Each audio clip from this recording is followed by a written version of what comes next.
views and opinions expressed in this program are those of the participants and do not necessarily reflect the views of BronxNet or the program underwriters.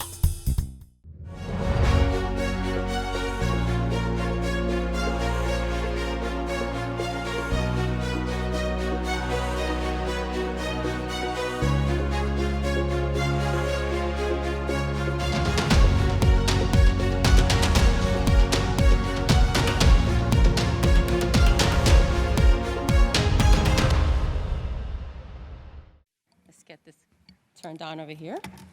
Good afternoon, everyone. So many nice faces I see here. Familiar faces, too.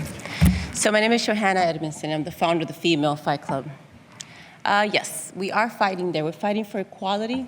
We're fighting for love, for self-love, self-care in our program there. I met Mr. Eric Dinowitz doing a park cleanup, a very simple act that went a long way in our community. During the park was in such high use with everyone that was struggling during the pandemic. There we connected, and I met so many of his people that also had many other stories. One that really touched me.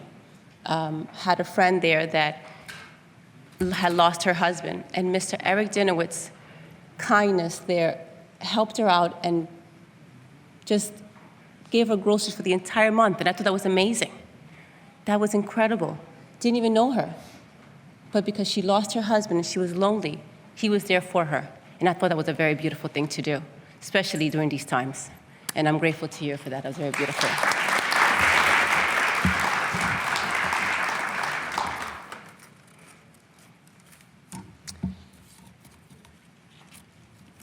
So from no further ado, we're going to be going into our national anthem. So please rise for our national anthem. To be performed today by a member of our Bronx Opera Company, singing by Leslie Swanson, accompanied by piano Michael Spearman. Invocation, please remain standing for invocation, which will be delivered by Rabbi Barry Dunkaz, Conservative Synagogue, Adaf Israel of Riverdale.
You may be seated for just a minute.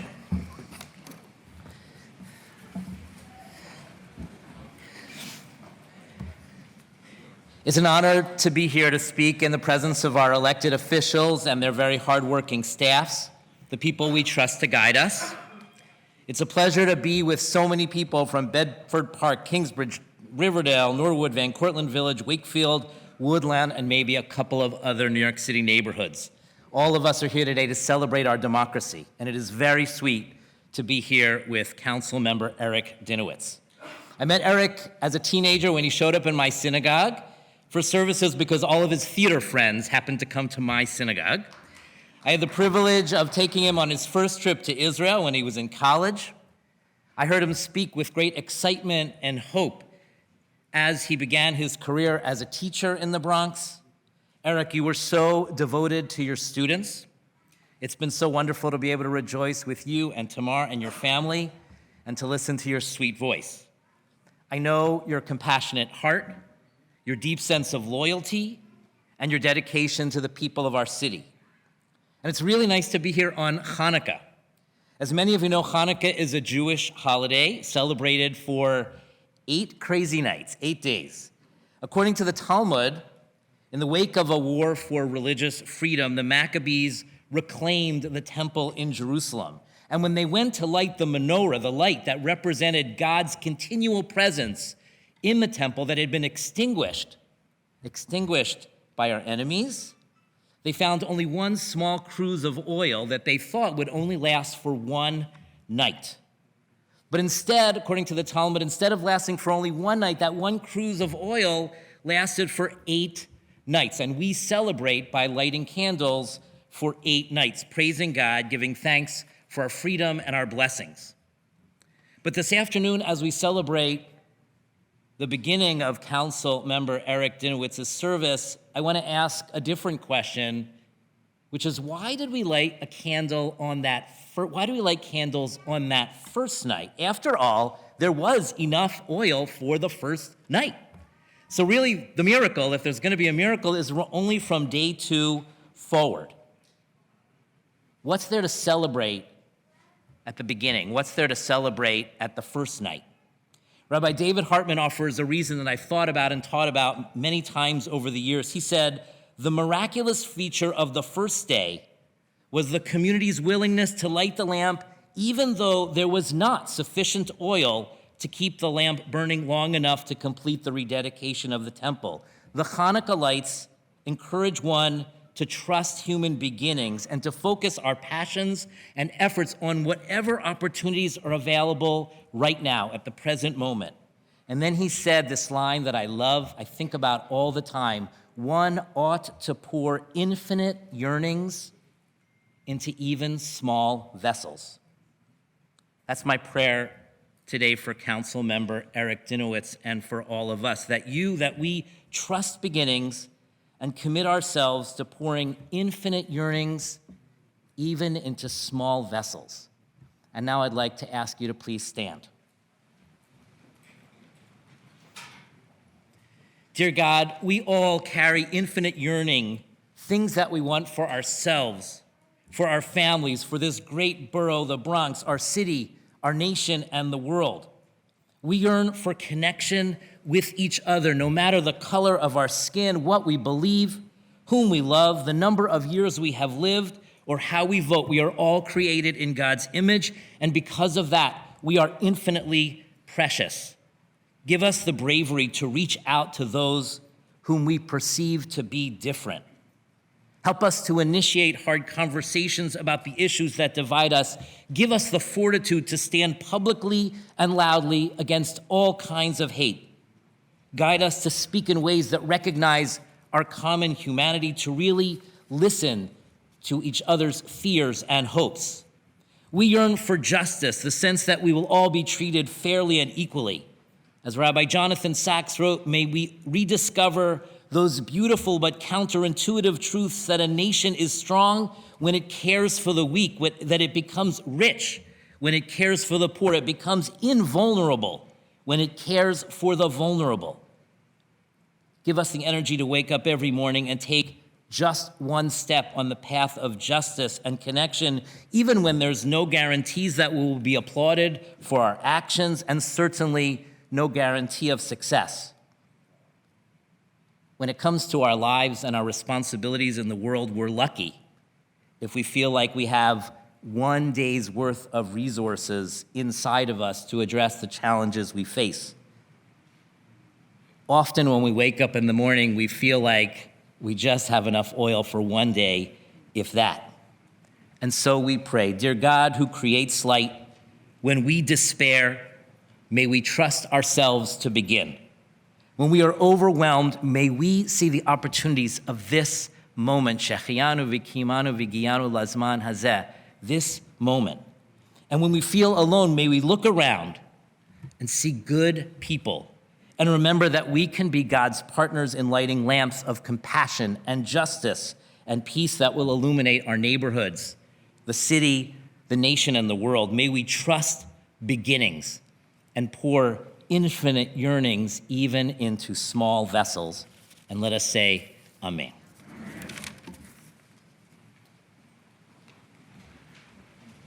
For over 2 decades, next speaker has represented the state of New York, United States. Over the time, Chuck Schumer has become one of the most prominent senators in the country. And at the beginning of his year, he added the title of Senate Majority Leader, which gives him power of setting the progressive agenda for the chambers. Back home, Senator Schumer is known as a workhorse. Each year, he makes regular visits to each and every county across the state, whether he's on our nation capital or in our state 62 counties.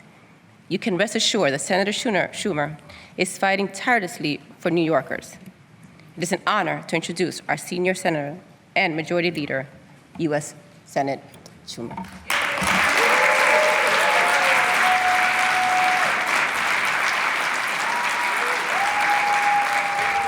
Thank you. Thank you, everybody. Thank you. Thank you. Thank you. Well, thank you. It is so great to be here at Lehman and here in the Bronx. As our elected officials, Vanessa, Darcel, and others could tell you, I'm spending a lot of time in the Bronx. I always have. Even though I'm a Brooklynite, forgive me. Tish doesn't have to forgive me.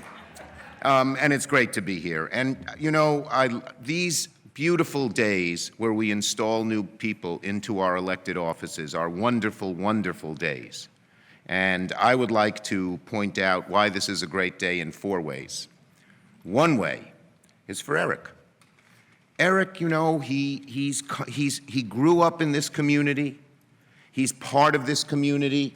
He didn't try to rush to run for elected office. He served for years as a special ed teacher and a chapter chair in our public schools. Hi, public schools. I'm a product of our public schools. My children are products of our public schools. Anyway, he did that. He was on Community Board 8 and did a great job there as well. Fought hard for so many things. We're trying, in the new BIF bill, we have a lot of money to help get access for the handicapped to our stations, and he's been working hard for Mashulu Parkway to get that. So Eric, he travailed the district. He knows the district. It's part of him. It's in his bones. We like to say, Eric got here the old-fashioned way. He really earned it. So it's a great day for Eric. It's a great day for his family. My dear friend Jeff, who I actually met him. I don't know if he's here for Ali Coppell. No. Oh, okay. I shouldn't have mentioned that. They used to be good friends.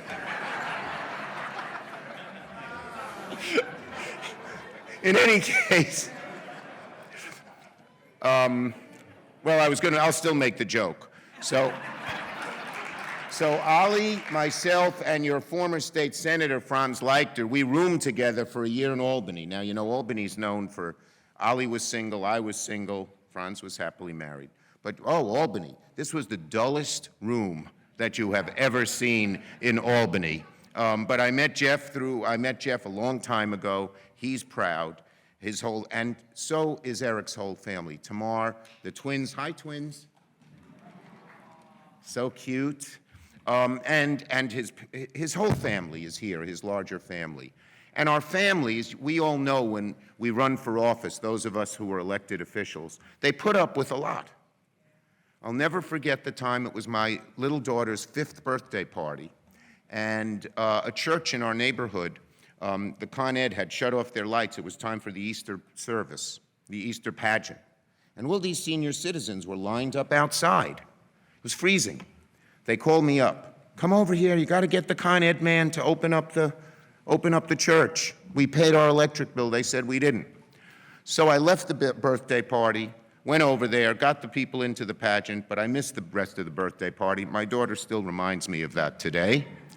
And then the story I like to tell is I was talking to a gentleman a while back, and I didn't quite recognize him, but I'm talking to him. My wife pulls on my jacket. She says, I said, dear, what are you doing? I'm talking to the man. He insulted you 15 years ago. So our families are with us in this all the way. It's a great day for Tamar, for the twins, and for the whole family. It's also a great day for this great district, this wonderful councilmanic district, which covers so many beautiful and wonderful neighborhoods. I occasionally ride my bike up here. I just like riding around. It's much hillier than Brooklyn. It's a little bit of a harder ride. And the people in this district are going to get great service from Eric because he knows the district, he's from the district, he cares about you. You know, we just were able to get a lot of money for New York in the ARP for things, and we're trying to get much more in the PPP, things like housing and community health centers and mental health services and anti-crime and anti-gun and public housing.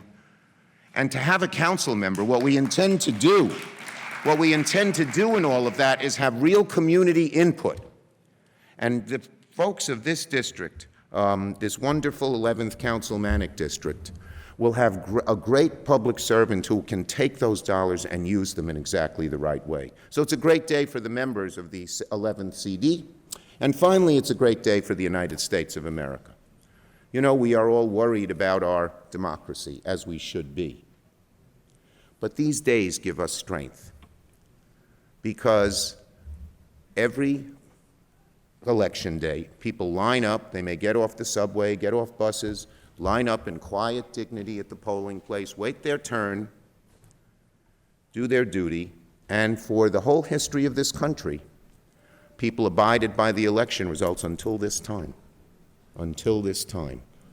where I won't even get into it, but someone spread a big lie that too many people believed that the election was stolen, which of course it was not. But it's still a beautiful thing. It's worth preserving this democracy. So important. It was never perfect. When the democracy started, you had to be a white, male, Protestant property owner to vote. How many of you could have voted? Raise your hands. Do we have any white, male, Protestant property owners in the room? Well, one. Hooray, you could have voted. But no one else could have voted. So it's been a long march to democracy. It's a march to keep our democracy now. And the story I like to tell, which my elected friends have heard, but I want to share with all of you, is the great story of Benjamin Franklin. He was sitting in a coffee house the day after they had written the Constitution. And one of the leading matrons of Philadelphia came up to him.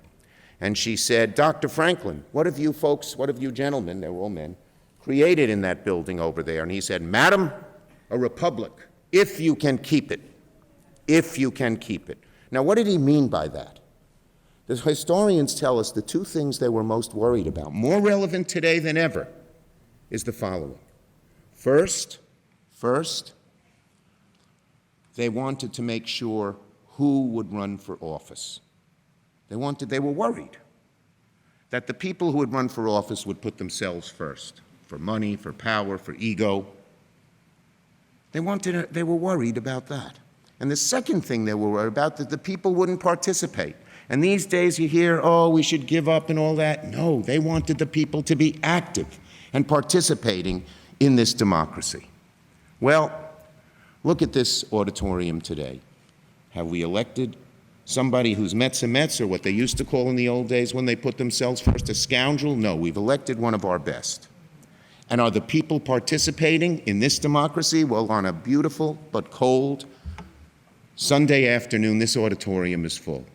So if Benjamin Franklin were looking down on this auditorium, he'd smile, because this is the democracy he wanted. And let me just add, we have to fight to keep it and preserve it more than ever. And I hope everyone in this room will join us in that fight. So the bottom line is great. It's a great day for 4 reasons. Eric, his family, the members of this 11th CD and the United States of America will continue on with democracy with our participation and strength. May God bless them all. Thank you, everybody.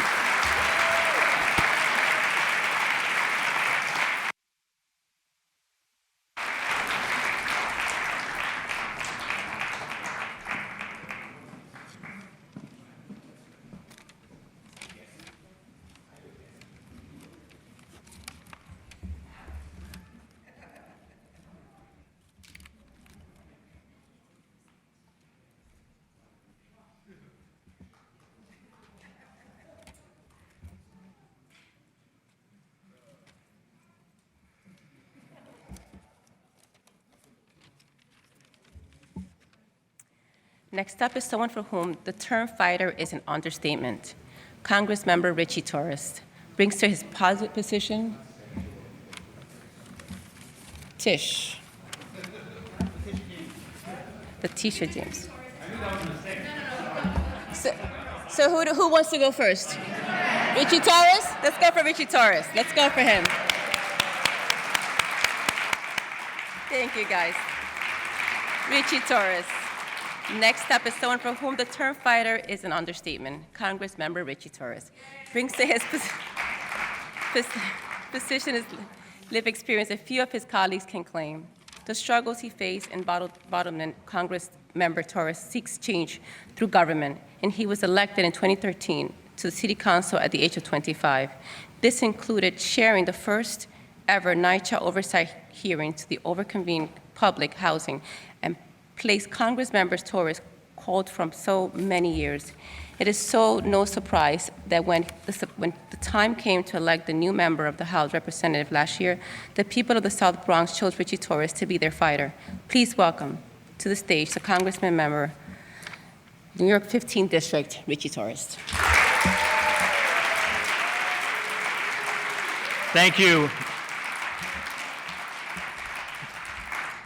You know, even though I left the council less than a year ago, the council will never leave me. I have a special place. The New York City Council has a special place in my heart, and I care deeply about who serves in the council.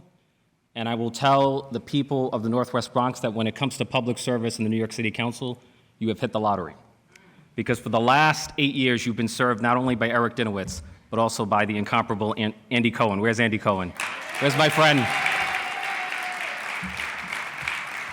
You know, the names of elected officials are often preceded by the words, the honorable.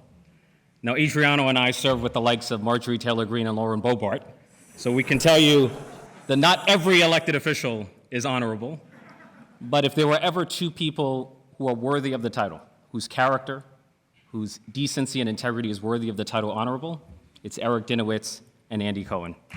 And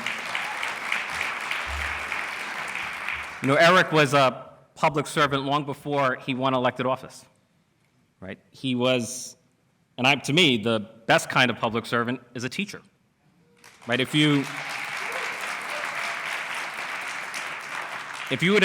each of us were to name the 10 most influential people in our lives, every one of our list would include a teacher. And what we choose to do with our lives is most revealing about who we are as people. And Eric chose to be a special ed teacher so that he could fight for the most vulnerable students, the students who are often left behind. Right?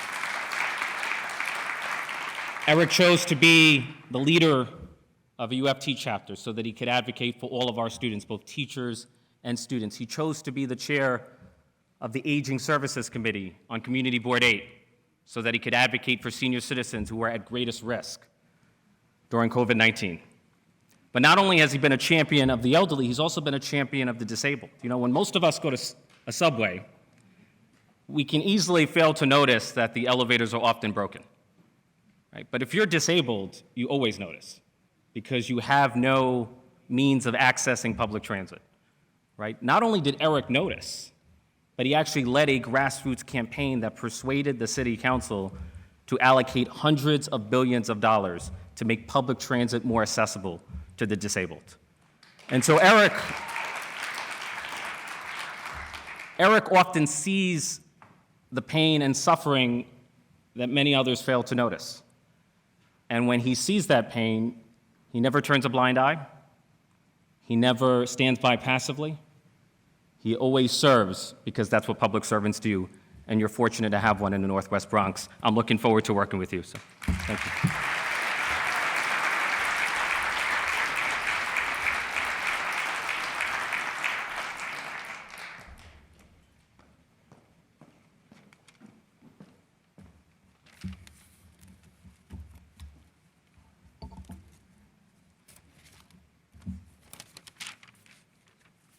Letitia James.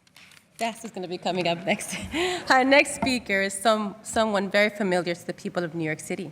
Attorney General Letitia James has spent the last 3 years as the people's lawyer, protecting the very fabric of which our democracy is built. Through the actions, her Attorney General has made it clear that no one is above the law, not the National Rifle Association, not the governor, not even the President of the United States. Make no mistake, Tish has certainly lived up to her promise in fighting corruption wherever she lies. Which you leave, please give a warm welcome to Attorney General, State of New York, Letitia James.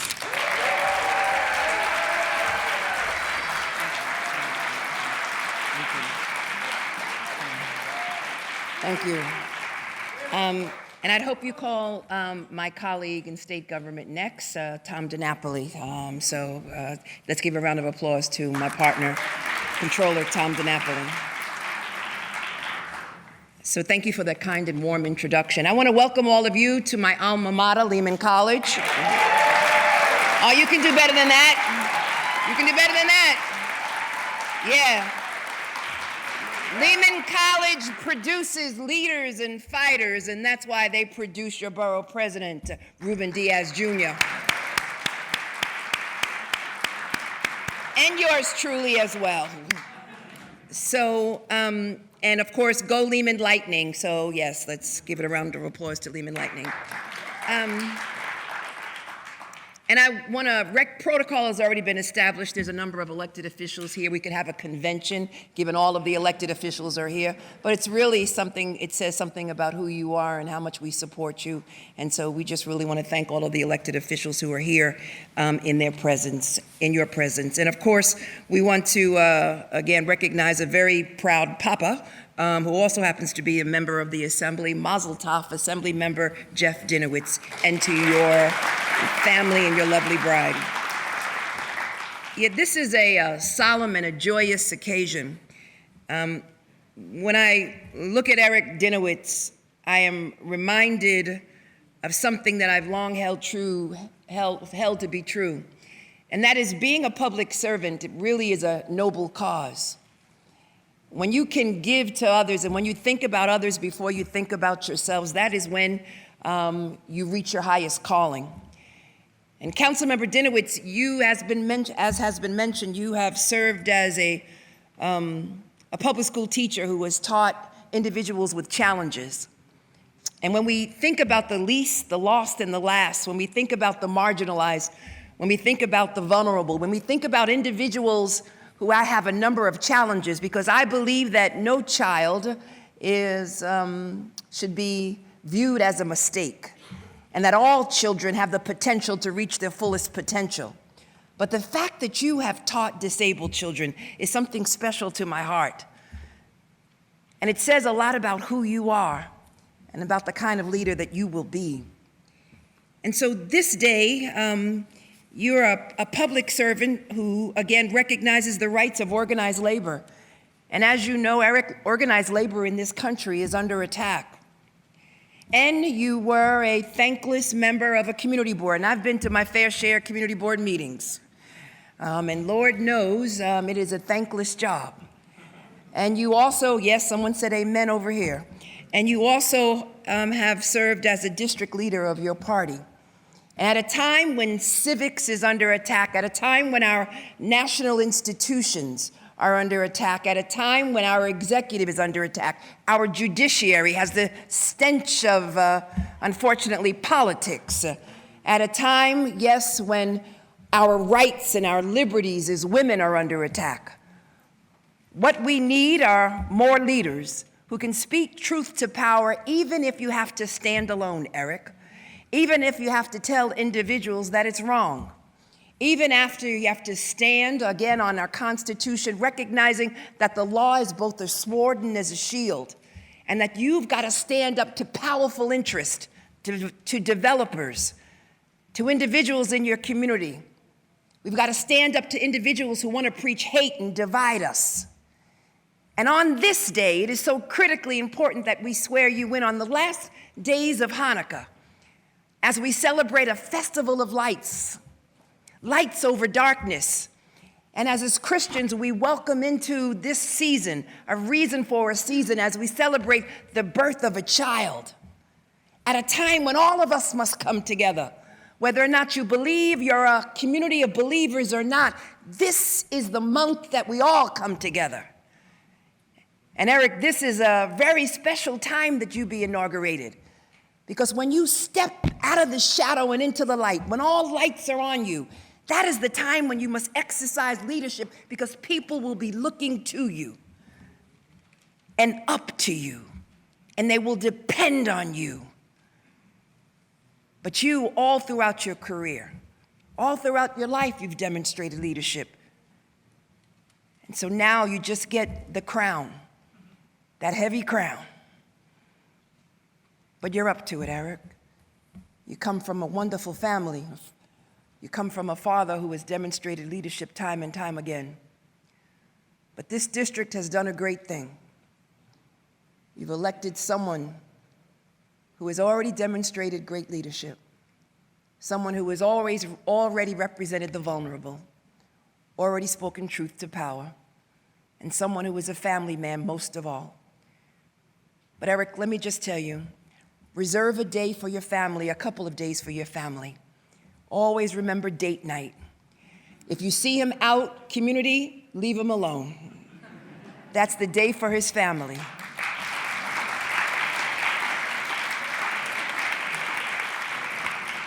They'll come up to you and ask you about lights, and they'll ask you about garbage, and they'll ask you about every imaginable thing when you're out with your lovely bride.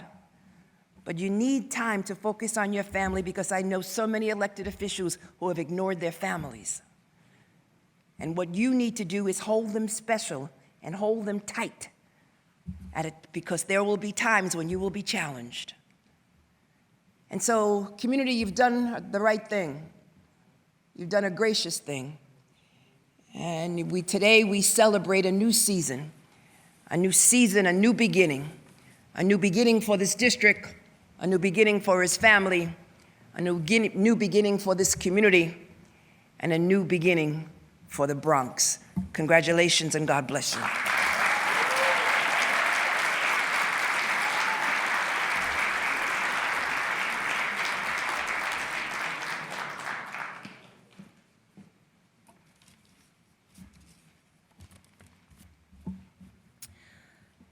Off to the top 3 statewide elected officials, our next speaker is one who always gets the most votes. That is because you would be hard-pressed. Find a person who can speak ill of Controller Dinowitz. Controller Dinowitz has spent over a decade in his current role and rightfully deserves high praise for explanatory job he has done ensuring that the financial stability for our state. He has curtailed wasteful and fraudulent spending practiced and taken on corruption in the state, as well as a local government. At the same time, the Comptroller enacted reforms for the 3rd largest public pension fund in the country, which he always oversees. And of course, Comptroller Dinowitz, we all thank you for the unclaimed funds. Please welcome to the podium New York State Comptroller.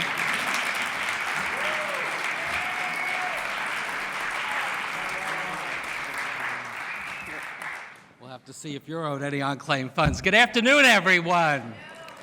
What a privilege to be here, and what an honor for me to follow our great senator, our great Congressman Torres. Following Attorney General Tish James is always a challenge, but when it's on a Sunday after she's been to church, it really is very difficult. Give it up for Tish James, my colleague in state government. Thank you, Borough President Ruben Diaz Jr., for stamping my passport so I could go over the Throgs Neck Bridge and come here from Nassau County. I do hope that our new borough president, Vanessa Gibson, will give me those privileges as well. I'm looking forward to that. So I got here a little early because I wasn't sure of traffic, so I got to speak to Eric for a little bit before the ceremony. And he was on the phone, and he's talking to this one, and he's nervous, and he's trying to talk to me. Your staff was cool as could be. They weren't nervous at all. And look at this turnout. Incredible turnout of elected officials. Your supporters are here, obviously your family, the larger community. Take a look, see how many people are here. Give Eric a round of applause to let him know he doesn't have to be nervous about anything. They all got your back. Well, this is a wonderful ceremony, and I know you had your special election. You didn't really get a full swearing in then, like you're getting now. And it's always better to get a swearing in. When I became controller, my colleagues from the assembly remember, I got a swearing at, is what they did to me. Swearings in are much better. And certainly, but I'm still here. Certainly, as we all know, the Dinowitz name is synonymous with community service, with elective office, with helping people in the right way. I mean, that's a great legacy for you to inherit from your dad, who I had the privilege to serve with, and Speaker Hasty continues to appoint to important positions, and your mom as well, right? Both of your parents. Both of your parents. Now, I didn't have that advantage. I had wonderful parents, but Eric, you should pardon the expression, both of my parents were Republicans. So I didn't have that advantage of being steeped in democratic politics. But as others have said, I think it says so much about you, not only that you've chosen to follow in the footsteps of your parents, to be civically engaged, to support the Democratic Party, to run for office, but your career path, as has been noted, to be an educator and to focus on special needs kids. I was impressed in seeing your campaign and what you put out there. You used a wonderful phrase, disability justice, right? We often talk about disability rights for people, but disability justice is even a stronger phrase. And that incorporates not just the issue of physical accessibility, as important as it is, and you made great strides there, but there's a larger agenda that I know you're plugged into and that we want to work with you on, and that's access to employment. The severe underemployment of people, even when they get an education, who have some kind of disability is really an outrage, and we really must address that. We're trying to press corporations that we invest in the pension fund to have disability inclusion as part of their workplace practices. We administer the ABLE program for New York State. We want to get more word about how people with a disability can have financial security. So I really look forward to working with you on behalf of that very important agenda that doesn't get enough attention, and you're already a leader in that regard. So I just want to obviously wish you well. You already have, and you will continue to put your own stamp on the office. Yeah, it's not always easy to be Jeff Dinowitz's son, right? There's an expectation there, but I know that you got a proud papa and a proud mother, and they expect you to do the Eric Dinowitz way of governing. You'll do it in your own way. And you're coming onto the city council, and you have many colleagues with you here and future colleagues as well. This is an exciting time for the city, but it's still a time of great challenge. New administration coming in, and the pandemic is still with us, and we appreciate all that federal help, but the federal dollars won't be there forever. Probably some tough choices down the road about our priorities. So you're really coming on board at a very key time in the history of this great city. And I know with all that you bring, you are going to make a difference not only for the people of Northwest Bronx who you're representing on the council, but you're going to make a difference for all the people of the great city of New York. And I look forward to helping you in any way that I can. Congratulations, Eric. Good luck as our council member.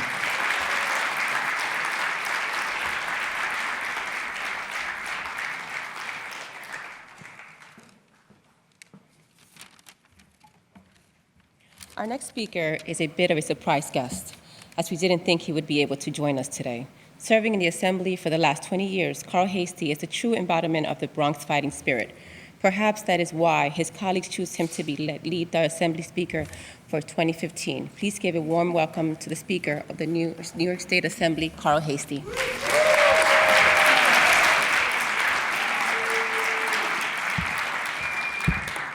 So I didn't know I was going to be labeled a surprise. I told Eric I was going to try, but I do have to leave. There's a birthday party for a former district leader who's like a second father to me, a constituent, has his 95th birthday today, Al DeCastro. So I'll be leaving to go into his party. So I just wanted to say to Eric, I'm thankful that apples do fall far from the tree.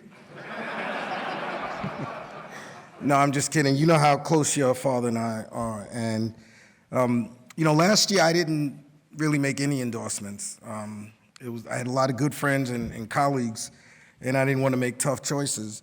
But I did make 2 endorsements, and one was for Councilman Kevin Riley. I mean, the guy used to work for me, so I had to endorse him. And the other one was Eric Dinowitz, all of the one ED that he and I shared together.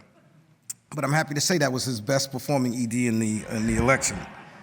So I guess the endorsement did help a little bit, right, Eric? So, but really, you hear all of these wonderful things about Eric, and I've been involved in politics for 30 years, and I'm still someone who believes that people who run for office should have a relationship with the community. Running for office shouldn't be a blind date, and trying to learn the community when you first get elected. And you hear all of these great things about Eric. The fact that, to be a teacher is hard enough, but the fact that he took on one of the most challenging jobs speaks a lot about him.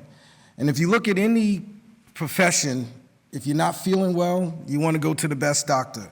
If you want to learn, you want the best teacher. And I'm happy to say that I know that my one ED, sorry Kevin, will have the best councilman for that community. I'm just kidding.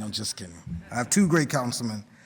But Eric, I've known you for a very long time. When you were district leader and I was county chair, you were always somebody that I could count on. So I know that the community will be knowing that you are somebody that they can always count on. I look forward to working with you. You're a good friend, you're a good man, you're a good family man. And I just want to say congratulations, and I know the best is yet to come.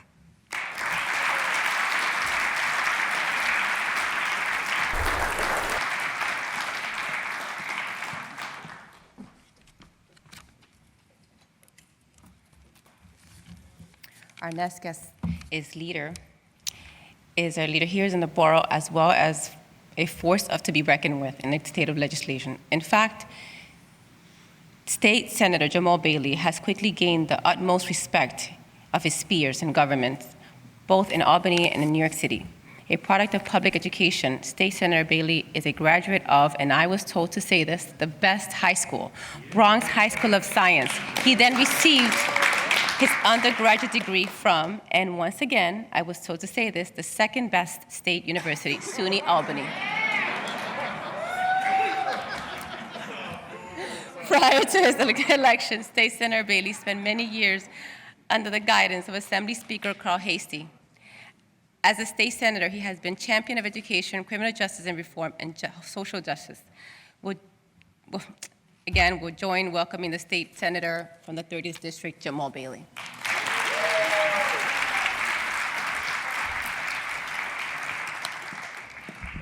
SUNY Albany disrespect aside, it is great to be here. As our AG said, protocol has been established, but as the county chair, I have to also make sure I establish my own protocol. So all of the elected officials in the Bronx, thank you for coming. Our district leaders who make the party run, our colleagues in government, in the Senate and the Assembly, and our council members elect, and our borough president elect. Did I get everybody? Oh, and Darcel. You never want to forget Darcel.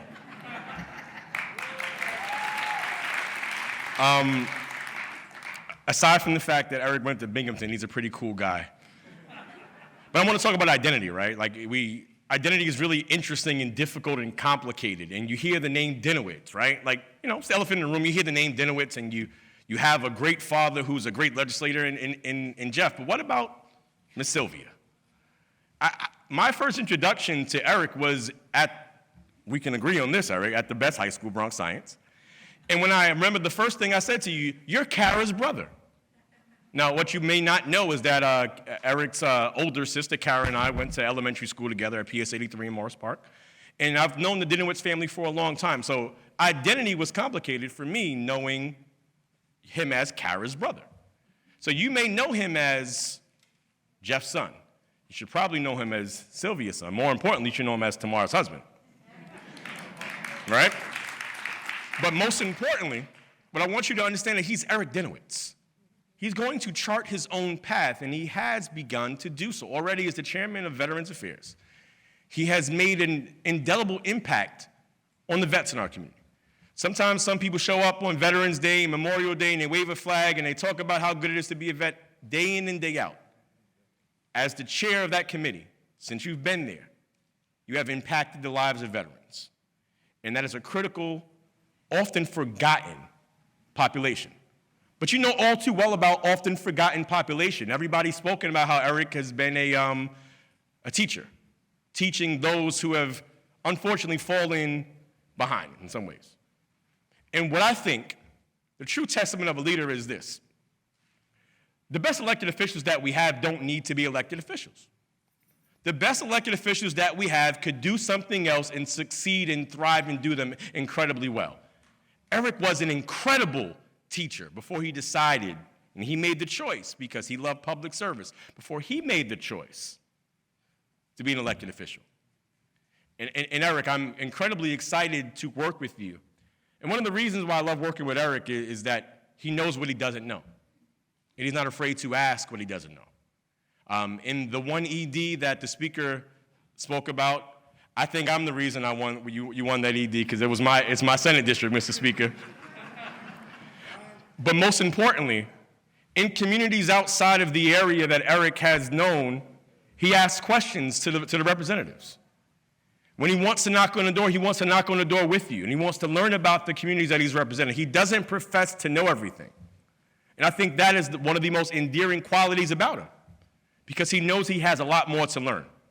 But Eric, you've hit the ground running. I am incredibly proud to be your friend, to be your SUNY colleague, even though you went to Binghamton. But most importantly, what I appreciate most about you is that when the phone rings and it says Eric Dinowitz on it, usually it's not necessarily a political question.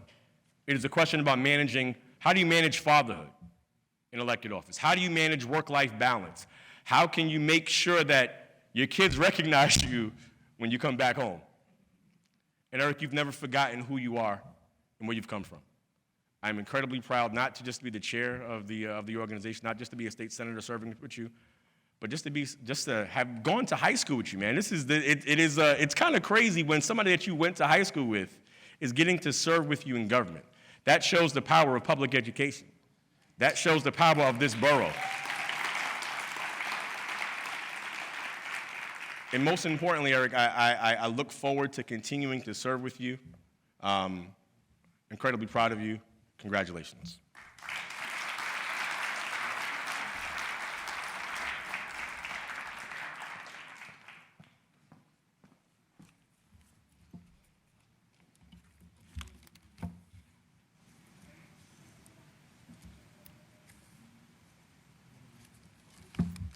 Our next speaker made history in January 2017 when he became the first Dominican American to be sworn in the House of Representatives. Congress member Adriano Espaillat continued to be staunch advocate for tenant rights and a true champion for the working class. Now, in his third term representing the 13th Congressional District, Congress member Espaillat sits on the powerful House Appropriation Committee, which is responsible for regulating money spent by the federal government. Additionally, the Congress member has introduced a number of resolutions which would improve the lives of constituents back home. Join me in welcoming Congress member, New York District 13 District, Adriano Espaillat.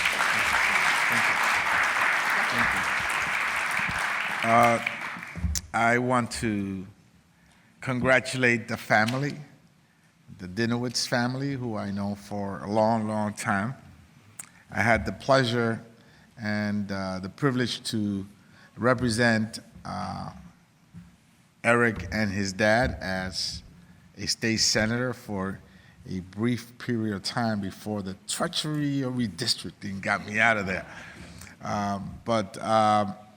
Much is said about father-sons teams, right?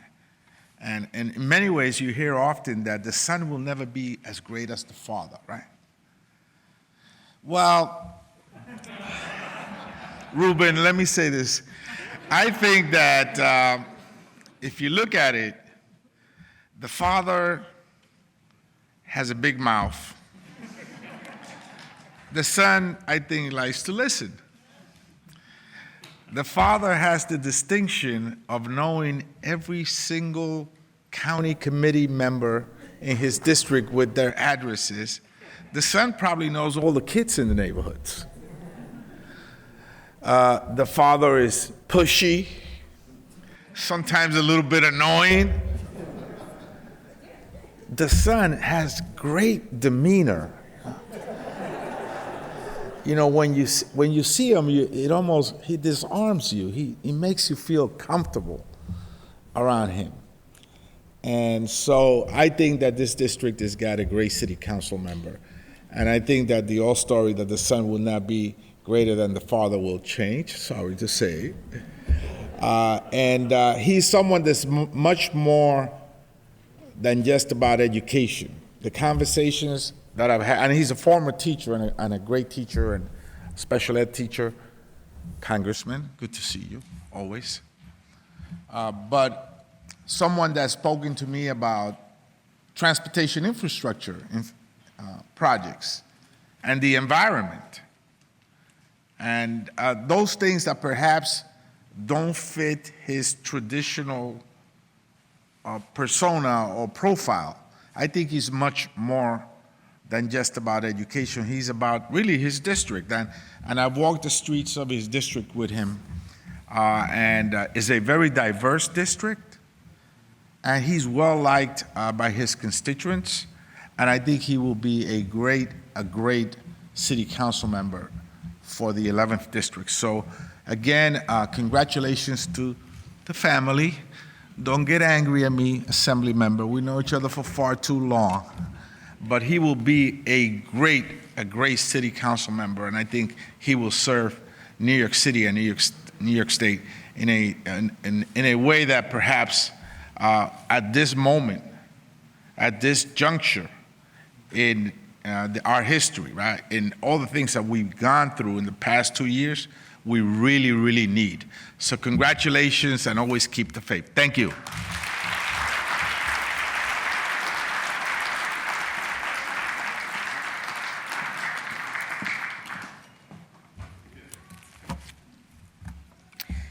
First performance, and now please join in the welcoming of a musical guest from Celia Cruz Bronx High School of Music. Named for the world-famous Cuban-American singer known as the Queen of Salsa, the Celia Cruz Bronx High School of Music is a small school that provides students with an advanced music instruction as well as a challenging academics curriculum leading to an advanced Regent diploma. Today, we're joined by the members of Celia Cruz Bronx High School of Music Chamber Orchestra under the direction of conductor Dave West, who will tell us about our first musical selection. Good afternoon, everyone. It is a tremendous honor to be here today. I'm David West. I direct the orchestra program at Celia Cruz High School of Music, and you see some of our really talented members of the chamber orchestra up here. It's really a pride to represent the school and to be here on behalf of the school with my former colleague and current council member, Eric Dinowitz. We miss you at the school, but it's really a pleasure to be back here and support you in this new part of your journey. I'm going to tell you a little bit about the first piece we're going to play. The composer was inspired by a trip to the area called Arbolito in Quito, Ecuador. And there she was doing some public service and some volunteering, helping better parts of that community and volunteering. And the journey there was really powerful and made a great impression on her. And she found that by the end of it, she was a better person than when she arrived, and through helping others and through service, she found a better part of herself. I think that's very much in the spirit of what we're all here for today, and so we want to share it with you. This is called Transformación by Lea Sofia Mendez.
The next piece we're going to play for you, originally written for organ, has been arranged for strings.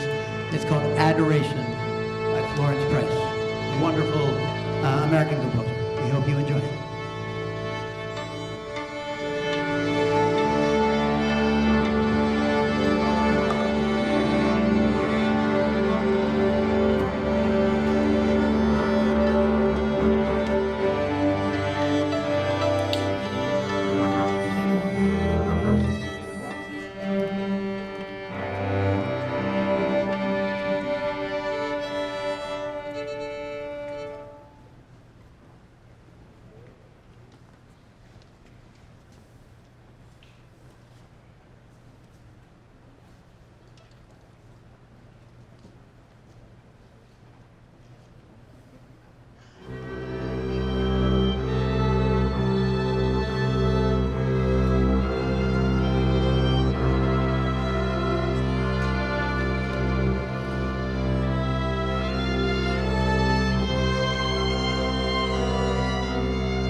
For an amazing performance today with the salsa. Yeah, thank you. High School Celia Cruz. Fantastic. So, long before his time in DC, our next guest was student right here at Lehman College. He was the start of a long and distinguished journey of Congress members Elia Engel. In his 32 years representing the Bronx and Westchester, Elliott championed many progressive issues such as health care reform and gun control. However, his true forte was foreign policy. He would eventually serve as chair of the House Foreign Affairs Committee from 2019 until his exit from office last year. Though I am sure Elliott is enjoying his semi-retirement, he is certainly missed by those who represented, and certainly by avid viewers of State of the Union address, where he would always be spotted in his seat on the aisle. Please welcome our former Congress member, New York 16th District, Elliott Engel.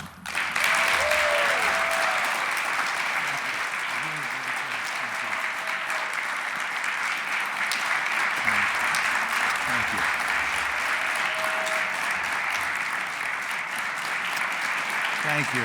Thank you. Thank you.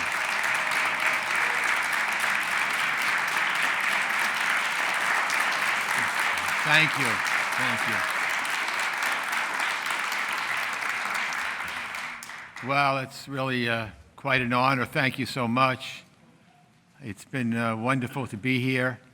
It was wonderful for me to serve the residents of the districts I represented, first in the Assembly and then in the Congress for 40 years, 40 some odd years actually. I didn't realize I was that old, to tell you the truth. But and the people who have spoken, I must tell you, Eric, I've attended many, many swearings in through the years. I don't think any of them have been as impressive as this one. All the elected officials, so of course it helps to have it when there's a primary going on, but all the elected officials that are here and really care about you and whatever. But I want everybody to know that I come here from a slightly different perspective. Not only that I served in Congress and obviously worked with Eric, supported him when he ran for city council, but see, for over 40 years now, the Engels and the Dinowitzes, meaning Pat and myself and Jeffrey and Sylvia, have been very close personal friends. Very, very close. In fact, Sylvia was supposed to be the maid of honor at our wedding, and she got ill that time, so we had to have a substitute, and never forgiven her for it. But, so I know Eric a little bit differently. In fact, I know Eric from the day he was born. In fact, before Eric was born, we used to joke and say that Eric was the president of the In Utero Democratic Club. So you go from the era, from the In Utero Democratic Club to being a council member and have all these wonderful people here. It's really very impressive. And so I like to say I know you when, and I did know you when. So you really, I'm not your father, but I'm as close to it, and I wanted to tell everybody something else. When Eric was growing up, he referred to me as Daddy Elliott and called me that through into his college days and whatever. He stopped a little bit when he started getting elected. But my kids called Jeffrey Daddy Jeffrey and Sylvia Mommy Sylvia and Mommy Pat, of course. Our kids did this. And so that's how I knew Eric. I was Daddy Elliott. So I can tell you about Eric. He was always a good boy and then a good young man. Always was smart, always was intelligent, always cared about people, always gave his best, always excelled in everything he did. And it makes me really feel, great to sit here and see Eric's wife, Tamar, and Jesse and Alex, his two wonderful twins who remind me a lot actually, of Eric when he was that age. So it's great, if you live long enough, you get to see all this happen. It's really, really great. And we're also becoming grandparents soon, too, so we'll know what it's like. So we are truly fortunate to have Eric Dinowitz. All the elected officials have said it, and I just want to briefly repeat it. He's got a really good heart. And again, I can tell you, not because I have to say something nice about him, I really don't. It's because I know him and I love him. And I know that he's got a wonderful heart, cares about people, is a wonderful person. And so, Tamar, you lucked out when you married Eric, and he lucked out when he married you. But we all lucked out to have Eric Dinowitz as our council member. And again, thank you all for coming.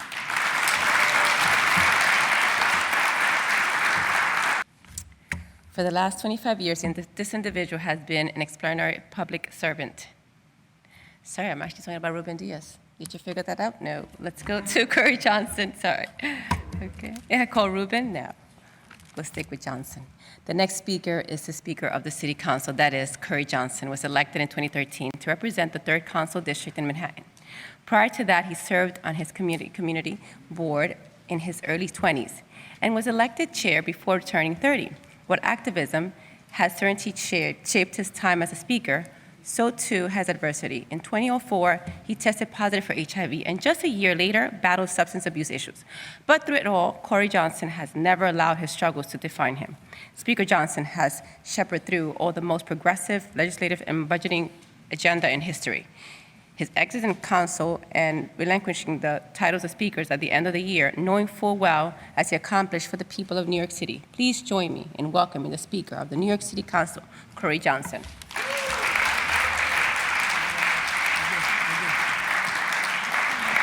Hi, everyone. It is great to be here to celebrate my colleague and friend, Eric Dinowitz. And, you know, there are a lot of current council members that are in the room. There are a lot of council member-elect council members, soon to be, that are in the room. There are some former council members, like June Iceland, who you're going to hear from, and my good friend and someone who we miss very much, but we're very lucky that, of course, Eric succeeded him, Andy Cohen. I want to give Andy another big round of applause for his service.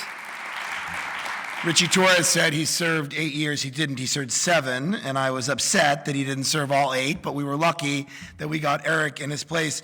And I'm probably going to miss some folks if I try to go through and name everyone. But it's interesting that there are a bunch of council members from other boroughs that are here today. Councilmember Justin Brandon from Brooklyn is here, and Councilmember Francisco Moya from Queens is here, and Councilmember Keith Powers from Manhattan is here. And Councilmember Carlina Rivera from Manhattan is here. And Councilmember Adrian Adams from Queens is here. And Councilmember Diana Ayala, who represents Manhattan and the Bronx, is here. All of them have something in common. Oh, Councilmember-elect Gail Brewer is here as well.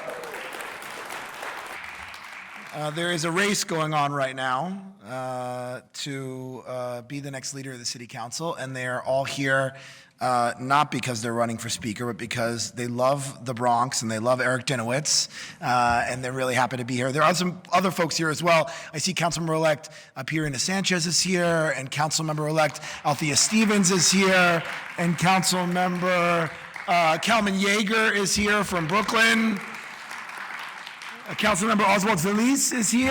Sorry, Oswald. You know, Vanessa Gibson and Mark Levine are council members who are becoming respective borough presidents. Councilmember Kevin Riley is here. So there are a lot of great folks here. And as Richie Torres, my good friend, a former council member, said, the city council is a special place. And so I'm very excited for all these new council members and the folks that are returning to continue the important work that the council does. And as all the other speakers have said, you can tell what a great public servant and human being Eric Dinowitz is because of the number of folks that are here today to celebrate him. And usually when you have inaugurations like this, it's before the person has taken office. And so you are hoping that they are going to do a great job. You are hoping that they are going to get into the role and make some good changes for their district and for the body that they're serving in. And we're lucky enough that we don't need to hope or wait or guess, because for the last 8 months, Eric has been doing that work in the city council. You all know him, of course, as a teacher. You know him as a neighbor. You know him as a father and a husband, as a friend.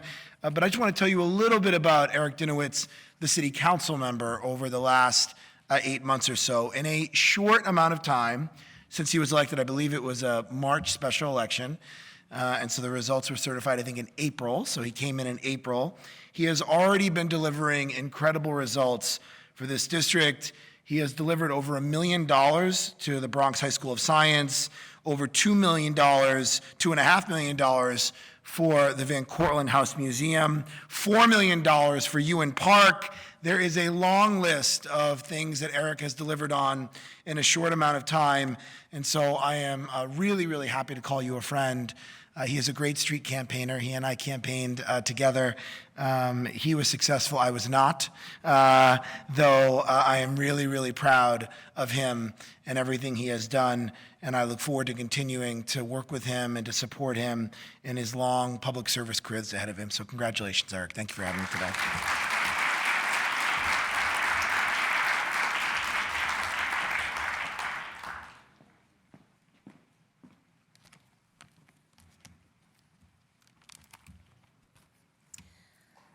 For the last 25 years, this individual has been an extraordinary public servant. Though he's leaving government at the end of the year, Bronx Borough President Ruben Diaz, Jr. has certainly made his mark on the borough and the city. Borough President Diaz started his career when he was elected on the State Assembly at the age of 23, the youngest member of the body since Theodore Roosevelt. He would spend the next decade as a tireless advocate for the people of the Bronx, who would elect him for the current position in 2013. On the borough president's finest accomplishments came when he opposed turning the Kingsbridge Armory into a shopping center, fighting to ensure any such project included jobs that paid a living wage and guaranteed health care. Please join me in the warm welcome for the president of Borough President Ruben Diaz.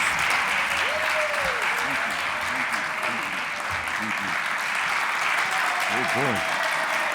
All right. I'll take it. Congratulations, Eric, to you and Tamar, and of course to your family. Happy Hanukkah, everyone. I know that we are all kvelling today and having a good time. I see that my good friend, County Executive George Lattimore is here as well. Thank you, my brother, for being here, sharing this special moment with us. For those of you who are running for speaker, welcome to the Boogie Down Bronx.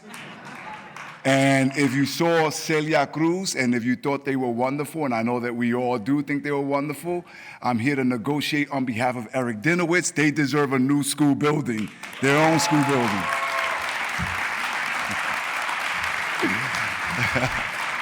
I'm kidding, Eric can negotiate for himself. The fact is this, ladies and gentlemen, what you don't know and what you don't read in my curriculum vitae or my biography is that I have a rich history with the Dinowitz.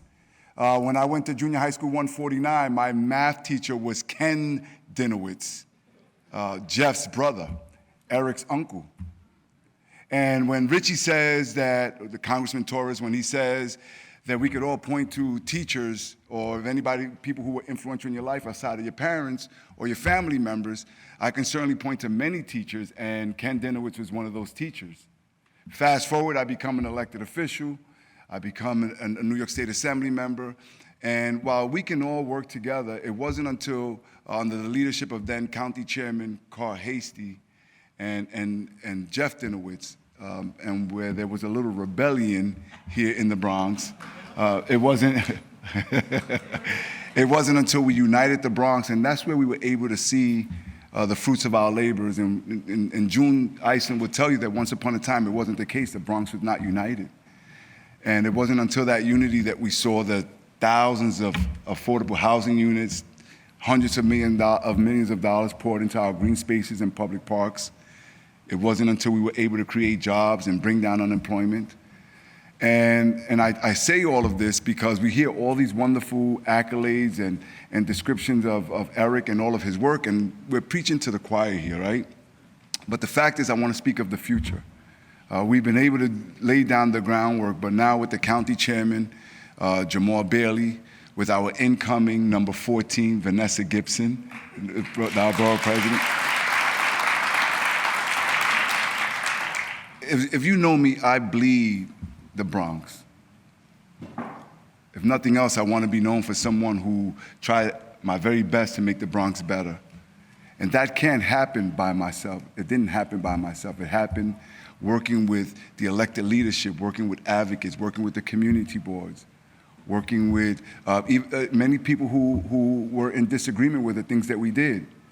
But that unity is essential, and what Eric exemplifies aside from being a wonderful dad and a wonderful husband and a wonderful family member, and even what he's accomplished so far as a city council member, is that he represents that personality, that persona that has to be the glue so that the Bronx can stay united, so that we can continue to build a bigger and better and stronger Bronx.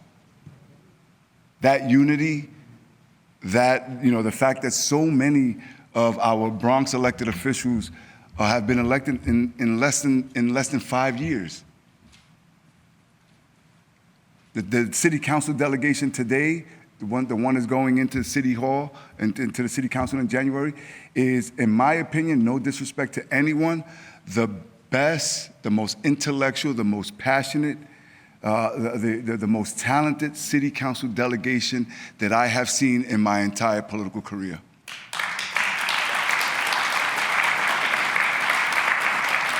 The level of talent that we have representing us at the congressional level is unheard of.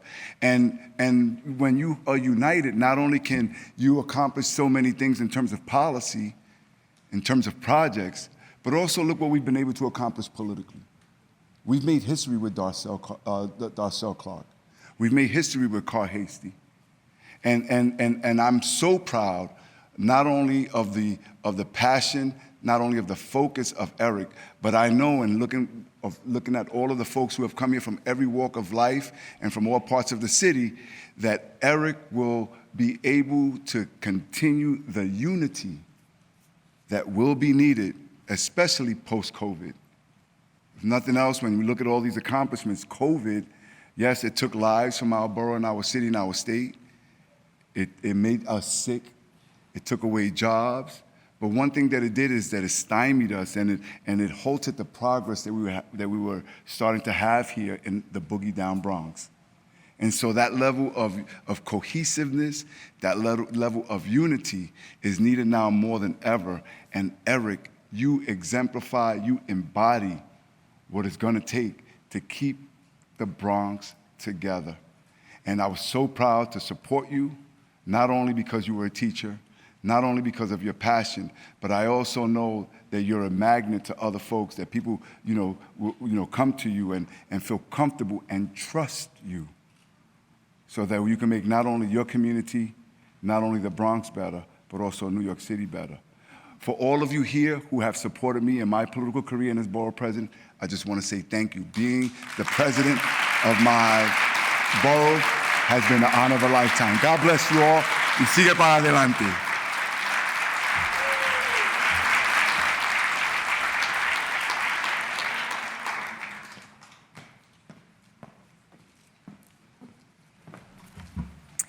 Our next speaker is one of the leading voices for criminal justice reform here in the Bronx and across the state. For her time on the bench to the Bronx District Attorney, Officer Darcel Clark has always been a trailblazer.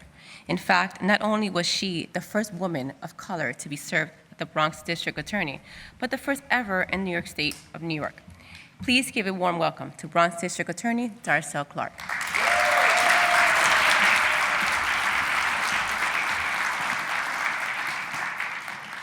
Thank you. Good afternoon, everyone.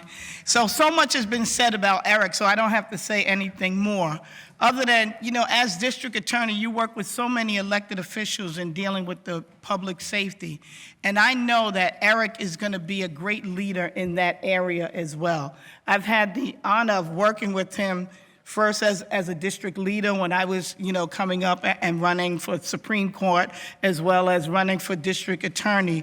And also as district attorney when he was part of leadership of Community Board 8, which is not an easy community board to go in front of, when you're responsible for the public safety.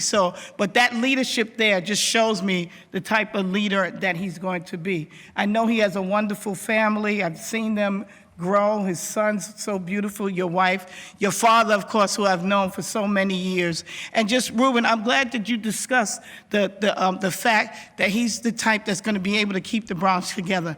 That's one thing that I did notice, you need a consensus builder.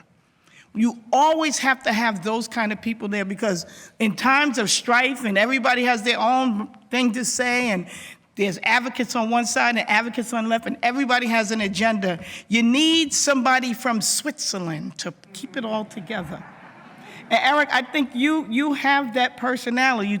We talk about so many electeds that are here. Speaker Corey Johnson talked about the members of the council and the council-elect. I see Speaker Hasey, of course, I know so well, and members of the assembly that are here. I know Natalia Fernandez is here, and newly elected Yudelka Tapia and Kenny Burgos is here. All of us are here because we know that you have that consensus building in you. So we just want to be a part of that team. So as district attorney in your county, whenever you need me, you know that I'm here. So congratulations to you and the best of luck.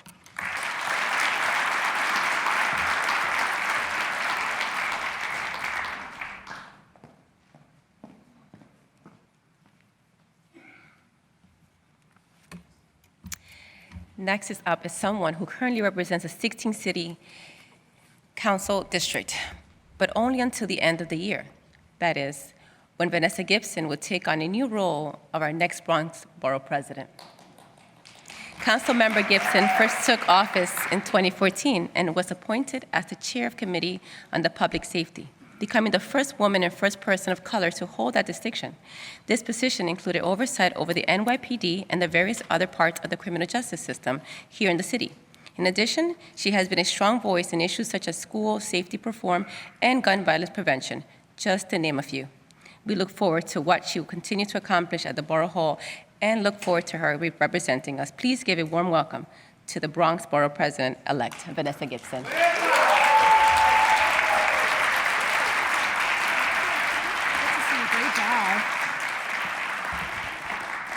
Good afternoon, everyone. What an honor and a privilege to be here at Lehman College to celebrate with all of you the inauguration of our great friend, Councilmember Eric Dinowitz. So protocol has been established, and as a SUNY Albany alum and a CUNY alum, I just want to recognize all of my colleagues in government and family and friends and everyone who is here for this wonderful and important occasion. The Bible says, "For many are called, but few are chosen." Eric Dinowitz has been chosen for such a time as this. He has already hit the ground running since his election in March, and as Speaker Corey Johnson talked about the work that Eric has already started working on the budget that we adopted in July, about a $100 billion budget, but Eric, being an important part of the Bronx delegation, made sure that the Northwest Bronx was not forgotten, making sure that we protected our cultural institutions, our parks, our playgrounds, our libraries, community-based organizations that have been serving the residents and families for quite some time. And so it is just no surprise that this is a room filled to capacity with so many friends and family members that are just so supportive of Eric Dinowitz. Eric has already started this work, and I know as a friend and a colleague that he will continue to serve the 11th District with commitment, with compassion, with consistency, with dedication, with integrity, with honesty, with a labor of love. He will continue to invest in this great community. And he's had a great mentor in so many, like former Congressman Elliot Engel, Assemblymember Jeffrey Dinowitz, and my former colleague and forever friend, Judge Andy Cohen. Amen. So now, as we are celebrating this wonderful occasion, and you've heard so many accolades about Eric, you've heard about the work he's done at Bronx Community Board 8, you've heard about the work he's done as a Democratic district leader, and certainly we know that he is a lifelong public servant as an educator, and certainly children with special needs, children with IEPs, District 75 students who need so much. Your council member knows that every child is gifted and talented, that every school should be a community school, that every public school should have a full-time nurse, a full-time social worker, and a full-time guidance counselor. It is Eric Dinowitz that has done the work, that has labored in the field to come here and be as your council member. And so I am honored. He's a friend. He's someone that I've learned a lot about, and all the great things and all the titles that Eric Dinowitz has. One other title I want to add is he's an avid rollerblader. He roller skates very well. I got to see him, his wife, and his sons in action, and that is something that I truly love, health and wellness, not just bike riding and basketball and soccer, but roller skating and rollerblading, so we can add that to your resume. But I'm truly grateful to be here, and to the Northwest Bronx, to everyone, thank you for choosing one of your own to be your council member, to be your public servant, to serve for such a time as this. We look forward to great things from you, Eric, to you and your wife and your children and your parents and the entire family. Congratulations, and we look forward to great things from you. God bless you. Happy holidays, happy Hanukkah, and I look forward to working with all of you as your 14th Bronx Borough President.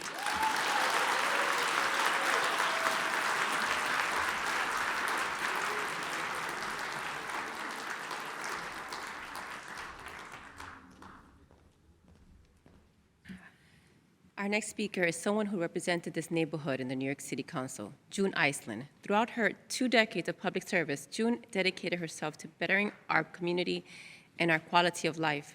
However, it was quite possibly her time on Urban Action Task Force in the 60s where June Iceland would make her most important contribution to our city. While serving in that capacity, June championed creating automatic fares cards for buses and trains. You may know these by their most common name, Metro cards. In fact, June Iceland is still widely known as the mother of the Metro cards.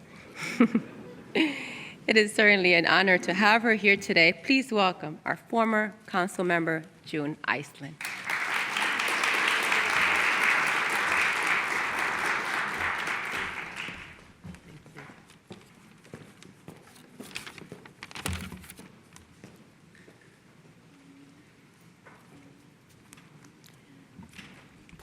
To say that I'm a little rusty in talking to an audience like this is like the understatement of the year.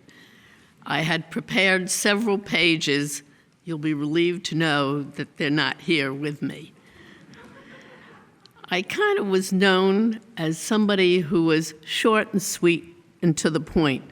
So I will try to do that, and I'd like to bring some other information to you that you have not heard about Eric that goes back to his years in grade school.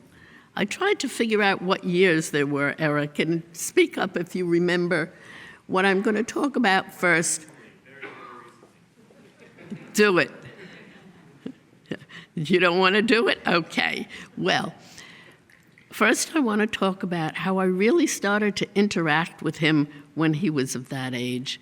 He was a thespian. He was an actor, a good actor, and he used to appear in the plays at the Riverdale Y as an actor, but he did more than that. In between different curtain calls and changing the scenery, etc., guess who was the first one to walk into a different role? He'd be there moving the furniture. He'd be there adjusting the lights. And I was sitting there enjoying the shows, but like a bump on the log, not doing those things. Well, I soon realized that there was a role for me to do that as well, and I did do it. I also wondered where he would disappear at the intermission that we always had there. Well, people at the Y, both people that worked there and people that were enjoying the activities, would do baked goods when we had plays there, and they would donate them to the Y. And guess who was out there after he finished his acting? Setting up the platters, of course. He has always been a self-starter. He would go as a young man to the parks cleanups, and the adults would put out these groupings of flowers, just plop them down, and everybody would stand there and stare at them.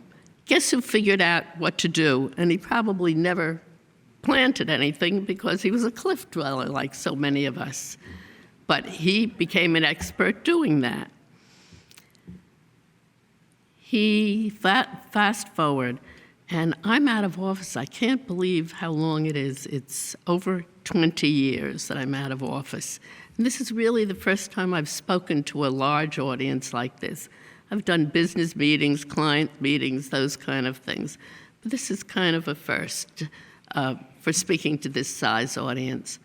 And I watched him on the community board, particularly as a former city council member. Some members felt that the community board perhaps was competition to them. I never thought that way. I always thought that they were an adjunct to the work that we did downtown. And obviously, he has been head of the aging committee on the community board, and he brought that expertise down to the city council as well. He recognizes the people that can help our community. He recognizes the people that can help the city of New York. Eric is somebody that brings people together. He also chooses unusual roles, and certainly a teacher in this city is not an unusual role, but somebody who does special education with the kind of empathy and the kind of caring. I can't imagine how lucky those kids are to have had him as a special ed teacher. We are lucky to have him and Tamar because it's a two-person deal. I know the deal. My husband Paul is sitting here in the audience. He knows the deal. And he has his parents to thank. They've been so supportive. Whatever has been said about Dad, he has been wonderful for our community, and he has mentored Eric. Eric, much to my delight, has paid attention to a fair amount of the mentoring that he did. And can you imagine, during all this job involvement, having two young boys, not just two young boys, but two young twins to come home to? That's another challenge that he has met with a great deal of aplomb. I'm very honored to have been invited to speak here today. I'm very glad that Judge Cohn is here in the audience. He served us also with just a great deal of dedication and a lot of smarts. Lucky to have seen him be elevated to the bench. Again, I thank you for the opportunity to talk to you all today. I've met up with people that I haven't seen in many years. I hope to see them again, and I thank you again for the opportunity to address you.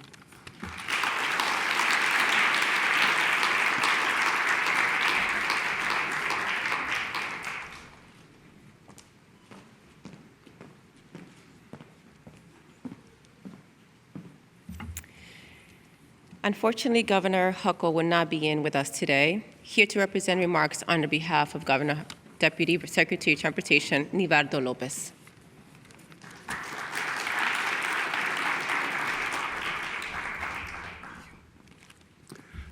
Good afternoon, everyone.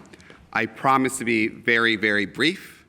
On behalf of Governor Hochul, who couldn't be here today, I want to ensure that she sends her best and congratulations to you, Eric, and also your family, Tamar, the twins, Jesse and Alex, also the assembly member, and Sylvia. This is special for me because not only am I here representing the governor, but also as a friend. I've known Eric for a very long time. So this is very exciting for me to be here today. I know firsthand the great work that you are going to do for the neighborhood and at the council. I also want to say thank you to the assembly member for your many years of service. We are very much looking forward to working with you, and we're also very much looking forward to working with the entire incoming class at the City Council. So as a lifelong resident of District 11, and also as a friend, I'm very proud and excited that I get to call him my new council member. Thank you.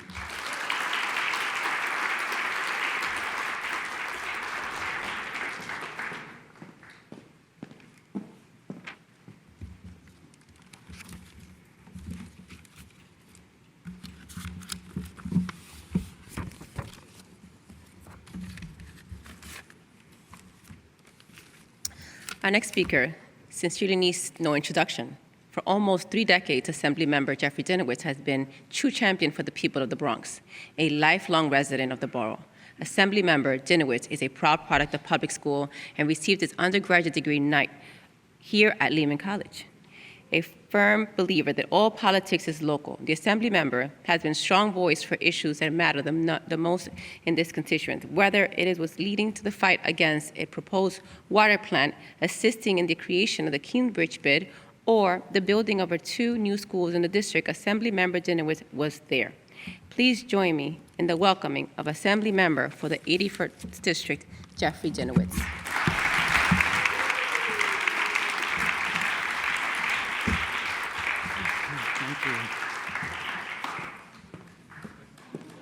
A lot of people here. Okay, thank you. I just had knee surgery, which is why I was slightly limping, but I'm back.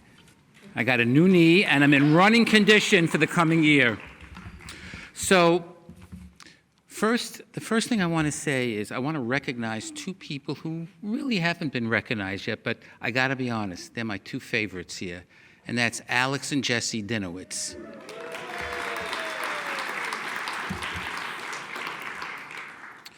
Now, I have been to dozens and dozens and dozens of swearings in over the years of Congress members and Assembly members, judges.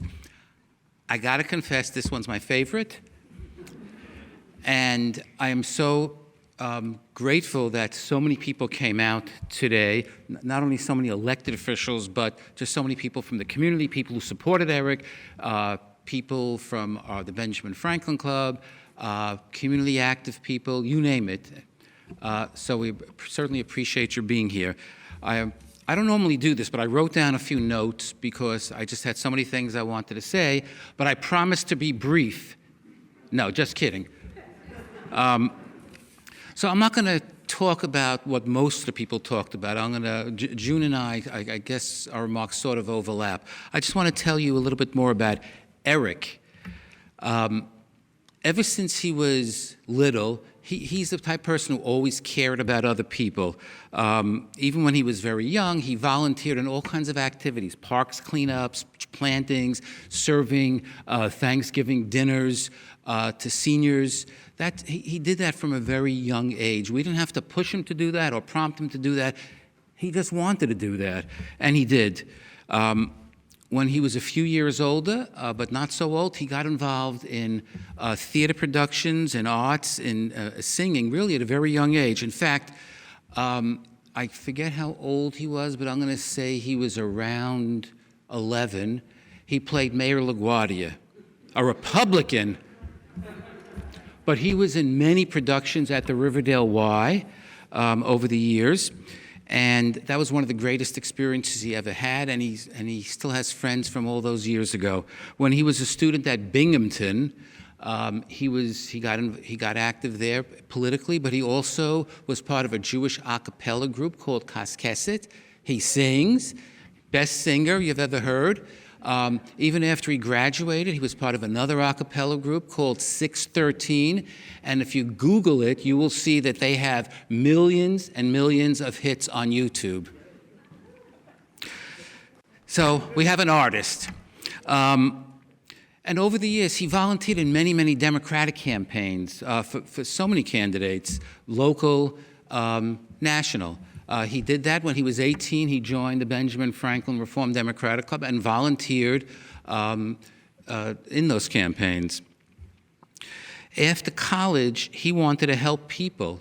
That's what he always wanted to do. He wanted to help people. He became a public school teacher, and for 13 plus years, he taught in the New York City public school system. He taught special needs kids. And while he was a teacher, and 2 of the schools where he spent most of his time teaching were actually right here in our district, including one right down the road, Celia Cruz, whose great musicians entertained us a little earlier. While he did that, he recognized that it was hard to communicate with some of the parents, or a lot of the parents of his kids. So he taught himself Spanish. he took the time and he made sure he was able to communicate with the parents because that's what was good for the kids. And when there were problems at the school, in one of the schools, he was the UFT chapter leader, and he was the leader of the teachers. And in that school, there were like, I don't know, 7 schools within the building. So he was sort of the leader of the leaders, and he really spoke out on the issues and fought for not only the teachers but the students. At Celia Cruz, there was an issue at some point where there were swastikas, and apparently some people in the leadership there didn't seem to think that was such a big deal, but he spoke out, he pushed, he said we need to educate the kids to make sure that they understand that that's not a good thing. And he was always outspoken. He always stood up for people who needed somebody to stand up for them. And you know, both Eric and his sister Kara, who Senator Bailey had mentioned earlier, grew up in an atmosphere where it really wasn't surprising that they got involved in, in civic issues, in political issues. And when people, talk about Eric and they mention me, the truth is, Eric is Eric, and he became what he became because of himself. But if he became anything because of his parents, it wasn't just me, it was his mother, my wife, Sylvia Gottlieb. Who herself was active in many community organizations in our district. So this year, Eric ran not once, not twice, but 3 times. He ran in the March special election, the June primary, and the November general election. And he won all 3 of those elections by landslides. Landslides. And, when I think back to when he decided to run, it actually never crossed my mind that he would want to run for political office. Because, most people look at that type of life and how difficult it can be and how campaigns can get. So when he told us that he wanted to run for office a few years ago, I said to him, it's not always the most pleasant thing. Campaigns can get dirty. People say the most horrible things.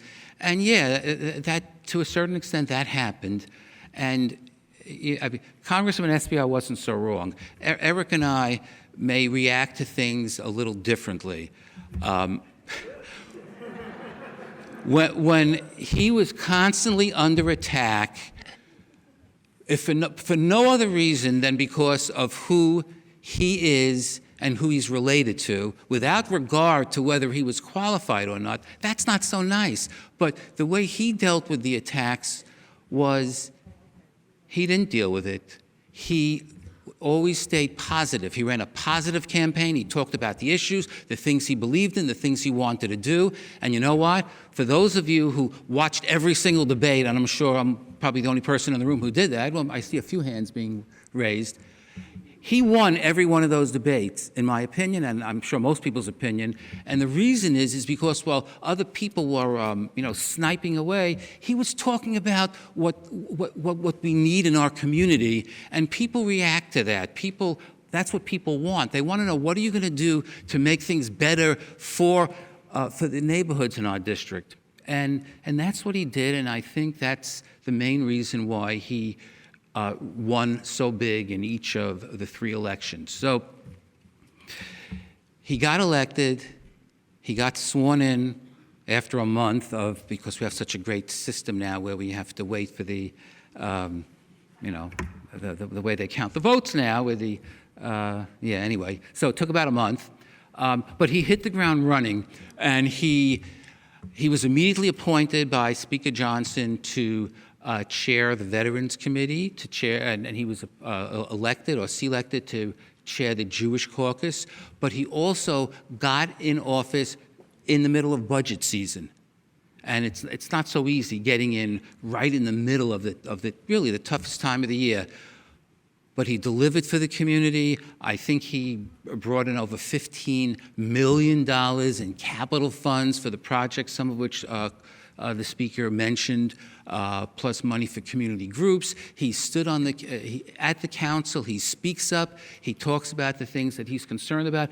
I was flipping through the TV stations the other day, because I never stick to one station, and I'm passing through 74, which is on our thing with, what do we have? Optimum? I don't know what we have. Whatever it was, Channel 74. And there was Eric on TV. He was talking about something. So he's not shy about that. He's vocal. He speaks up for the needs of the district. But I think most importantly, because I think all politics is local, he's everywhere in the district. There's not a neighborhood that he's not in, that he's not visible in, that he's not getting involved with the issues, whether it's going to the community board meetings or being on the street corners, meeting with people, you name it, he's been doing it. And I think this is what we want in a council member or in any elected official. You know, I'm grateful that we had so many of the elected officials here. I can't name them all, but we had the Bronx's two great Congress members, Torres and Espaillat. We had our former congressman, our former congressman here. We had our senator from our community, and every other elected official. And I know three of my colleagues, I think, are here, Fernandez, Burgos, and Tapia. I don't know if I missed anybody. But I think the reason why so many people came out is because they know Eric, they know what he's like, and it's true. He does bring people together in a way that's really so important, because that's what the Bronx needs. We're in a very difficult time right now, despite all the strides we've made in recent years. Given everything that's happened in the past year and a half or more, you need somebody who knows what's going on, who understands, and who does unite people. So I'm very proud of Eric. I would be proud of Eric whether or not we were related, but we are related. I'm happy about it too. I'm happy about it too. In any case, I want to ask Justice of the Supreme Court, Andy Cohen, to come up here. He and June are the two great council members we've had in recent years, and I'm so thrilled they're here. So former councilman and now Justice Cohen is going to swear Eric in. So I'd like to also call up Eric and his family.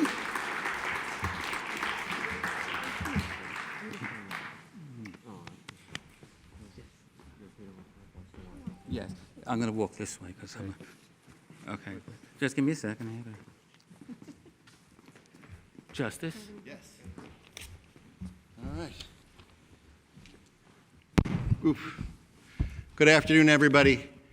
It is really, when I say an honor and a pleasure to be here, I can't tell you how sincerely I mean it, and what great comfort it gives me turning the district, the 11th Council District, over to Councilman Eric Dinowitz. And with that, I'm going to do my solemn duty. All right. Eric, raise your right hand. Please repeat after. They want me to use the mic. Everyone can hear me? Please repeat after me. I, Eric Dinowitz. I, Eric Dinowitz. Do solemnly swear or affirm. Do solemnly swear or affirm. To support and uphold the Constitution of the United States. To support and uphold the Constitution of the United States. The Constitution of the State of New York. The Constitution of the State of New York. And the Charter of the City of New York. And the Charter of the City of New York. And I do pledge to faithfully discharge. And I do pledge to faithfully discharge. The duties of member of the New York City Council from the mighty 11th Council District. The duties of the member of City Council from the mighty 11th Council District. Congratulations.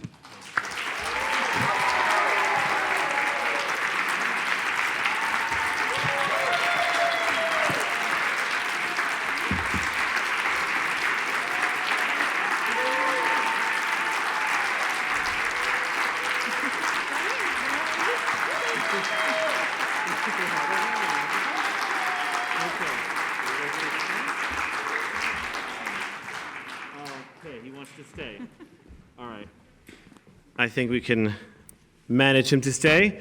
Well, thank you, everybody, and good afternoon. That was quite a journey of speakers, but thank you all for sticking around. Thank you so much for coming today, and of course, thank you to everyone joining us virtually or on TV. I know a lot of my friends in the district and across the country are here with us on television and virtually. So thank you all for coming. What's that? I'm on television.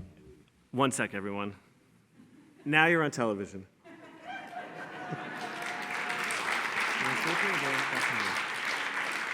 Okay.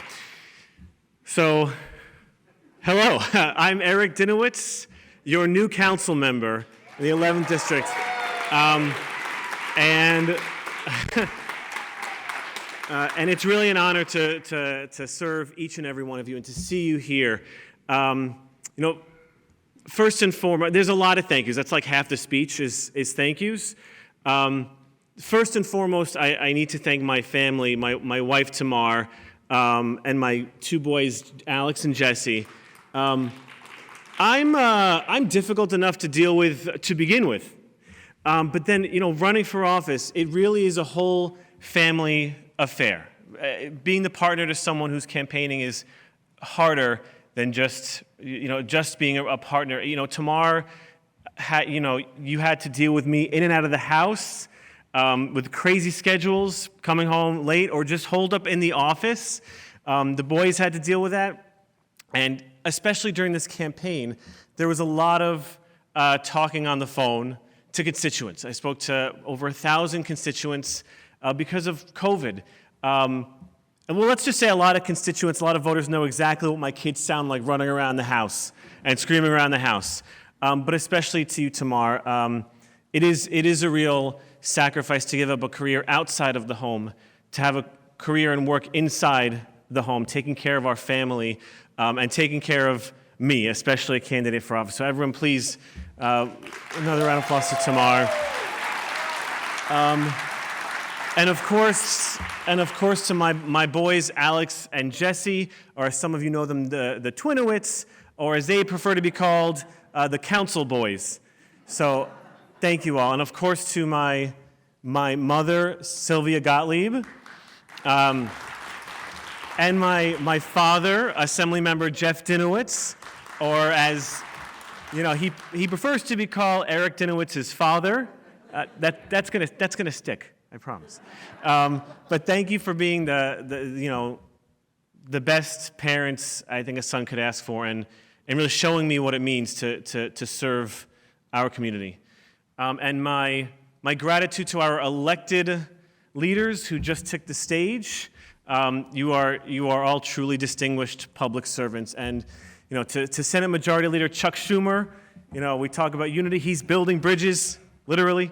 Attorney General Tish James, or as my twins like to call her, Auntie Tish, for standing up to corruption where it exists. That's a phrase she coined, but that's Auntie Tish. She's like family. Comptroller Tom DiNapoli, thanks for getting New Yorkers our money, protecting our pension, and of course standing up to BDS and other divisive forces. Whereas Borough President-elect Vanessa Gibson, who's been a good friend to me, texting me, say, hey, have you done your budget stuff? A good friend, and I'm very looking forward to working with you for a better Bronx. And of course, my friend Navardo, who I've known for years, representing our great governor, Kathy Hochul, who's shown amazing leadership in the face of COVID, taking office at a very tumultuous time. And of course, my great elected supporters. We have Congressman Adriano Espaillat, who not only walked the streets with me of Norwood throughout the campaign, but also served up what was apparently a great roast of Jeff Dinowitz. That was a great speech. Congressmember Richie Torres for rallying with me at the steps of Ewan Park. Speaker Corey Johnson for being such a good mentor in the council. Borough President Ruben Diaz Jr. and State Senator Jamal Bailey both took time to knock countless doors with me throughout the district, throughout the campaign. You're allowed, yes. And of course, former Councilman June Iceland, Elliot Engel, and no, I am not too old to call you Daddy Elliot, so I'll call you Daddy Elliot. It'll always stick. And of course, my father for giving such amazing remarks. And thank you to my rabbi for his incredible invocation. And I I'm very proud to be one of your congregants. It's inspiring every time I'm at services and to know you're there for me, so thank you. And of course, our MC, Joanne Edmondson, a dedicated community activist. She's a killer campaign volunteer. She was out there knocking doors, collecting signatures, and of course, founder of women's empowerment organization, the Female Fight Club. The Female Fight Club. And by the way, the first question I asked her was, can we talk about Female Fight Club? And she said the first rule of Female Fight Club is you can talk about Female Fight Club. There are also other elected officials with us today, and they, to be very clear, are in the order I have them on this paper. There's no preferential anything. So Assembly members Natalia Fernandez, Kenny Burgos, and newly elected Assembly member Judelka Tapia. We have, my new friends, my council members-elect, Pierina Sanchez, Julie Menon, Eric Botcher, Althea Stevens, and Gail Brewer, current Manhattan Borough President, but soon-to-be colleague in the council, and current council members, Kevin Riley, my neighbor in Wakefield, Oswald Felice, Diana Ayala, Adrian Adams, Justin Brannon, Keith Powers, Francisco Moya, and for some of you, I'll just say, welcome to the mainland. Glad to have you here. Mark Levine, the next BP of Manhattan, and a rep from Selvina Brooks Powers' office. Thank you all for joining us. And of course, you heard from Darcel Clark, and Westchester County Executive George Latimer is here. And I told you, it's a lot of people. A lot of people made this possible. And of course, President of Lehman College, President Delgado, for hosting us at this great public higher education institution that's in the 11th Council District, as well as the staff at Lehman College and the team at Bronx for their incredible work. I had a number of big supporters. I had a lot of supporters throughout the district, a lot of volunteers, but some of my biggest supporters, of course, my mother. She gets to be thanked twice because she's not only my mother, she was also on top of me about all my CFB stuff. It's a big pain in the butt, which she reminded me of every day. Julia Engel, who was out there on election day in the freezing cold, 6 a.m., somehow every phone bank, but also watching my kids. There's like two of her. I mentioned Joanne Edmondson, Sujapa Quinn, Merritt Claude, Neil Garelick, Kate Theobald, I think was my #1 petition collector. Ira Beagleisen, such an early supporter. Scott and Virginia Krombacher, I think on every phone bank. Daniel Rublin and Amir Tassin. So give them a round of applause, please. I don't know where she is, my now Chief of Staff, Jenna Klaus, who is on the phone hounding me every single day, making sure everything was running well, and I was at the top of my game. Oh, thank you for this tie clip. And to my field director, Jack, who at 18 years old ran one of the best field operations in New York City, and I think he's one of the best campaign people in the world, and I could say that because he's in Ireland working on campaigns now. And of course, I'm deeply grateful to Red Horse Strategies, particularly Matthew Ray, whose expertise, but I think more importantly, 30 years of friendship undoubtedly put me over the top. Of course, the members and leadership of the Ben Franklin Club, your years of service to our community, the support in the campaign, and including the president, Michael Heller, and the entire executive board. The Bronx Democratic Party, really out there on the streets. These endorsements are not just labels on a palm card. And I especially want to thank Jason Laidley and Ariana Collado.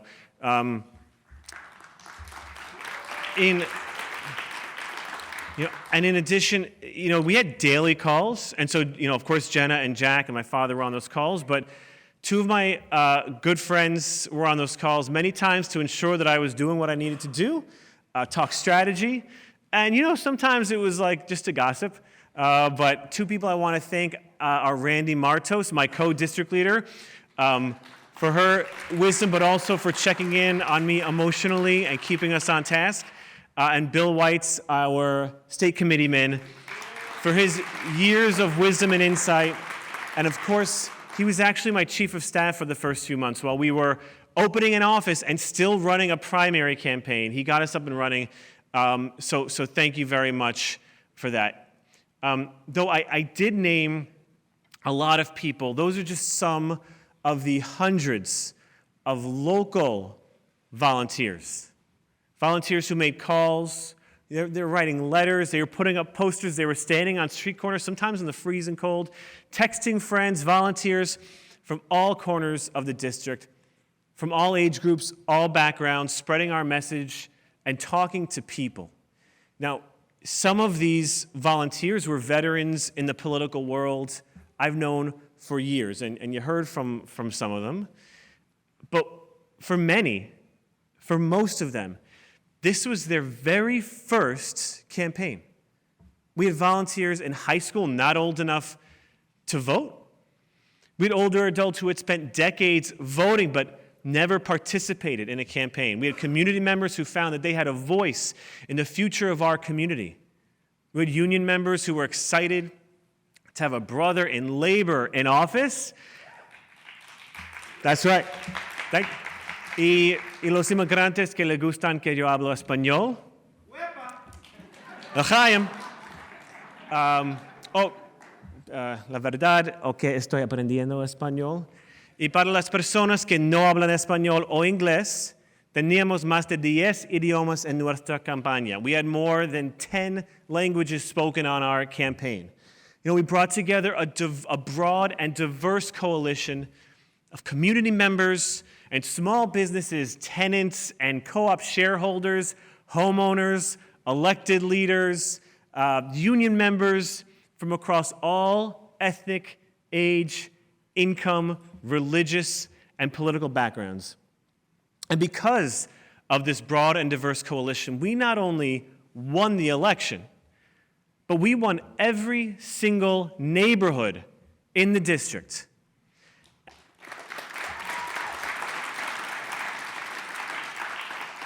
And, well, I'd say, given the fact that my name appeared on not one, not two, but 3 ballots, y'all certainly had the opportunity to change your minds.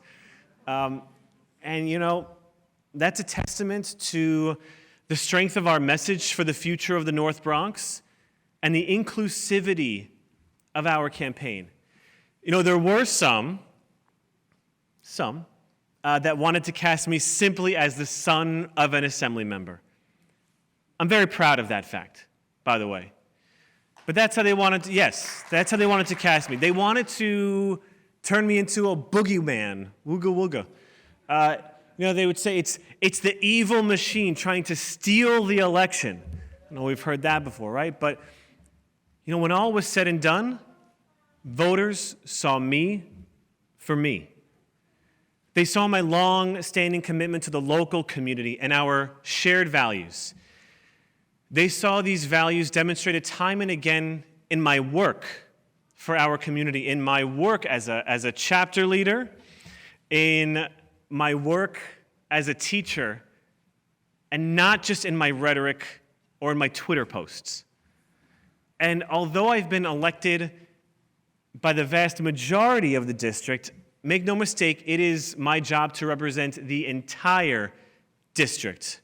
So whether you voted for me all 3 times, whether you voted for me not at all or something in between, I'm the council member for all of the residents of District 11, and I have your back. And I'm sure you've heard that.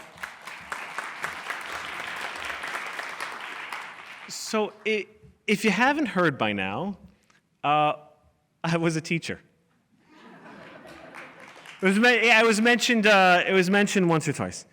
I was a public school special education teacher. I taught right here in the district in our neighborhood schools, including at Celia Cruz and at Bronx Theater High School. And I know so many of my friends from both of those faculties, that those families are joining us virtually and on television. And look, I showed up every day, trying to change lives, provide a good education, maybe world-class education to our city's most vulnerable students.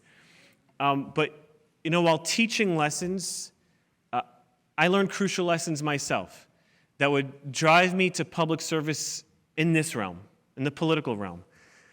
For years, I'll say we would see children come to school hungry. I never forget seeing some kids take home extra sandwiches or extra milk in their backpack, and some would leave at the end of the day, without always a stable home to return to. Some were emotionally in need, some felt socially isolated, and some were struggling with problems that no child should be burdened with. Or some were struggling with problems that children have and were totally age appropriate, but didn't have the support that they needed. I also saw talent and hope and resilience and the incredible minds and hearts of our children and their families, but in ways that we don't currently quantify or value as a city.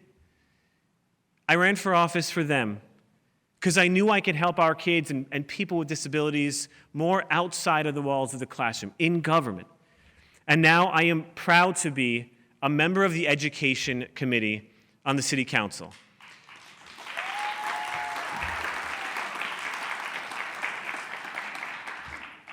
It's a good committee. Because in the 7 short months, I've advocated for the needs of our children. And while I do try to bring people together at times, I've had to be a little forceful, some would say confrontational, to receive results. I guess that's just the Bronx in me, because I'm fighting to make sure that our children are receiving the education they deserve, while also protecting our students, our educators, administrators, paras, school aides, other professionals from this deadly disease. And the job I see before us with regard to our children is pretty clear. Do better. Do better for our children, for the future of our city. Because our schools must provide a diversity of learning opportunities for all of our children, for honor students, for students with disabilities who, by the way, may be one and the same. For students who are skilled with their hands, for students who are talented in the arts, or just think differently, any type of learner, by providing a variety of educational and assessment options that won't always exist in the bubble of a Scantron. Now, social emotional learning and mental health should also be integrated into our curriculum, but it just seems as though if it's not easily exported into a spreadsheet, it has no value. Like, we can't pretend all children are the same and have the same needs and have the same path in life, which is what the current trajectory in education seems to be. I mean, just think about what we celebrate. Think about the students from Celia Cruz who performed today. And if you would give them another round of applause for doing such incredible work. We celebrate the arts. We celebrate the work that you did, the time you took to rehearse. We celebrate what's in your hearts. You didn't stand up here with smiles on your faces holding up your most recent exam results. We celebrate the arts, we celebrate the debate team, robotics, we celebrate environmental science, community service. These should all be curricular, not extracurricular, and of course, all in smaller classes. And it's our workers. Our workers also need true advocacy in the city, especially after we sacrificed so much during the pandemic. At the age of 23, which by the way was very, very recently, not that recently, I was elected chapter leader of my union, the United Federation of Teachers at Bronx Theater High School on the Kennedy campus here in the Bronx. And it was in that work, and I just want to recognize some of my friends from that family who are here in person today. My family from Bronx Theater.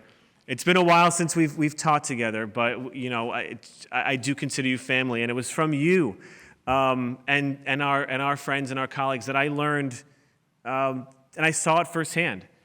The needs of our colleagues extend far beyond the walls of the principal's office. And I ran for public office for our workers, to serve my sisters and brothers in labor, ensuring safe working environments, livable wages, and dignity in work. and I was incredibly honored by the vast number of unions that backed me as a candidate, from my own union, the UFT, to 32BJ and DC 37, 1199, the Carpenters, HTC, RWDSU, Leuna, and so many more. And on the community board, I saw the needs of I saw that our city doesn't always meet the needs of our local community and our older adults. I ran for office to ensure our community and the very people I spent my career fighting for had that voice at City Hall. As a candidate, I vowed to ensure the Bronx is never left behind. And in the brief time I've served as your council member, I have kept that vow. Since taking office in April of this year, I've delivered for District 11. We brought composting back to the neighborhood. We continue to address food insecurity. We saved a school and community garden.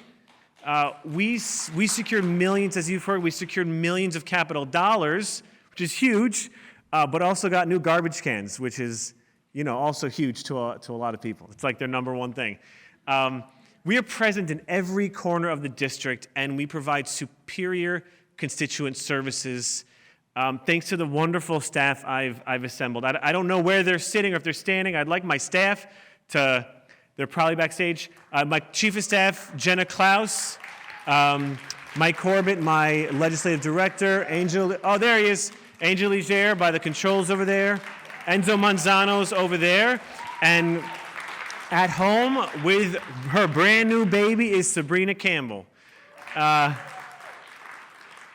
It was also a particular honor when Speaker Johnson asked me to chair the Committee on Veterans. There are 210,000 veterans that live here in New York City, most of whom have families who also had to make sacrifices when their loved ones went off to serve.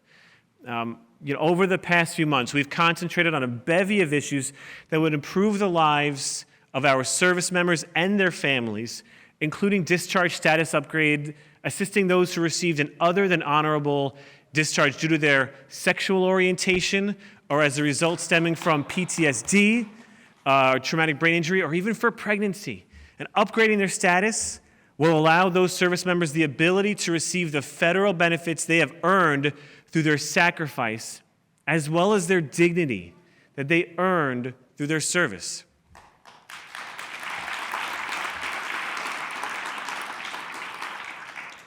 We've highlighted the specific needs of foreign-born vets, immigrant veterans. We brought to light city services and gaps in city services for veterans with mental health needs, and most recently addressed the needs of veteran entrepreneurs. My tenure as city council member has been one driven by community input, collaboration, and progressive ideals. And in our city and nationally, there are different notions of what it means to be a progressive.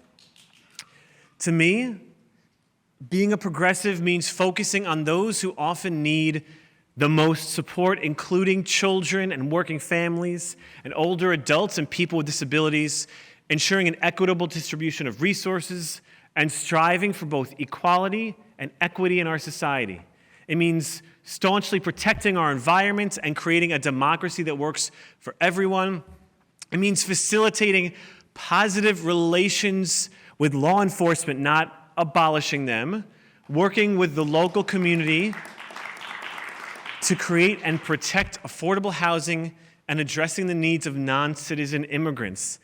It means fighting against discrimination and hatred. It means empathy and compassion and building strong communities. And it means inclusivity. I know you've heard a bunch of speakers speak about this today, but inclusivity means bringing all parties to the table and recognizing that there's a diversity of ideas and rejecting the notion that because someone holds an opposite or slightly different political view than you can't discuss issues and sit down with them or even enjoy their company. In order to address the needs we have in our district, we must all be willing to hear each other, to value each other, and trust that the person that has a different view than you also wants what's best for people. As a progressive, we should be guided by ideology, not solely driven by it. And as progressives, we should listen to one another, not provide more and more litmus tests. And we should not vilify others who have different points of view. We must have humility, work with all of our colleagues and community members, and engage with people wherever they are on the political spectrum to deliver a government that serves all New Yorkers. That is how I will lead, and that is my promise to each and every one of my constituents, whether they align with me politically or not. So with progressivism of this kind, the possibilities for our district, for the Bronx, are endless. We've faced so much adversity over the course of the global pandemic, especially here in the Bronx. We suffered unthinkable loss of life, and we continue to struggle with it. We've proven our resilience, but the battle continues, and we must have a recovery that works for all of us, a recovery that ensures local community members are heard while ensuring that our children, older adults, people with disabilities, and working families have that voice in City Hall. For me, it started in the community. I took those values to a classroom, and now I proudly bring those lessons learned to City Hall. And the lessons I've learned at City Hall so far, I proudly bring into my upcoming full term at the council. The future is bright here in the Bronx. Muchas gracias, toda rabah. Thank you all so much for coming and for your support.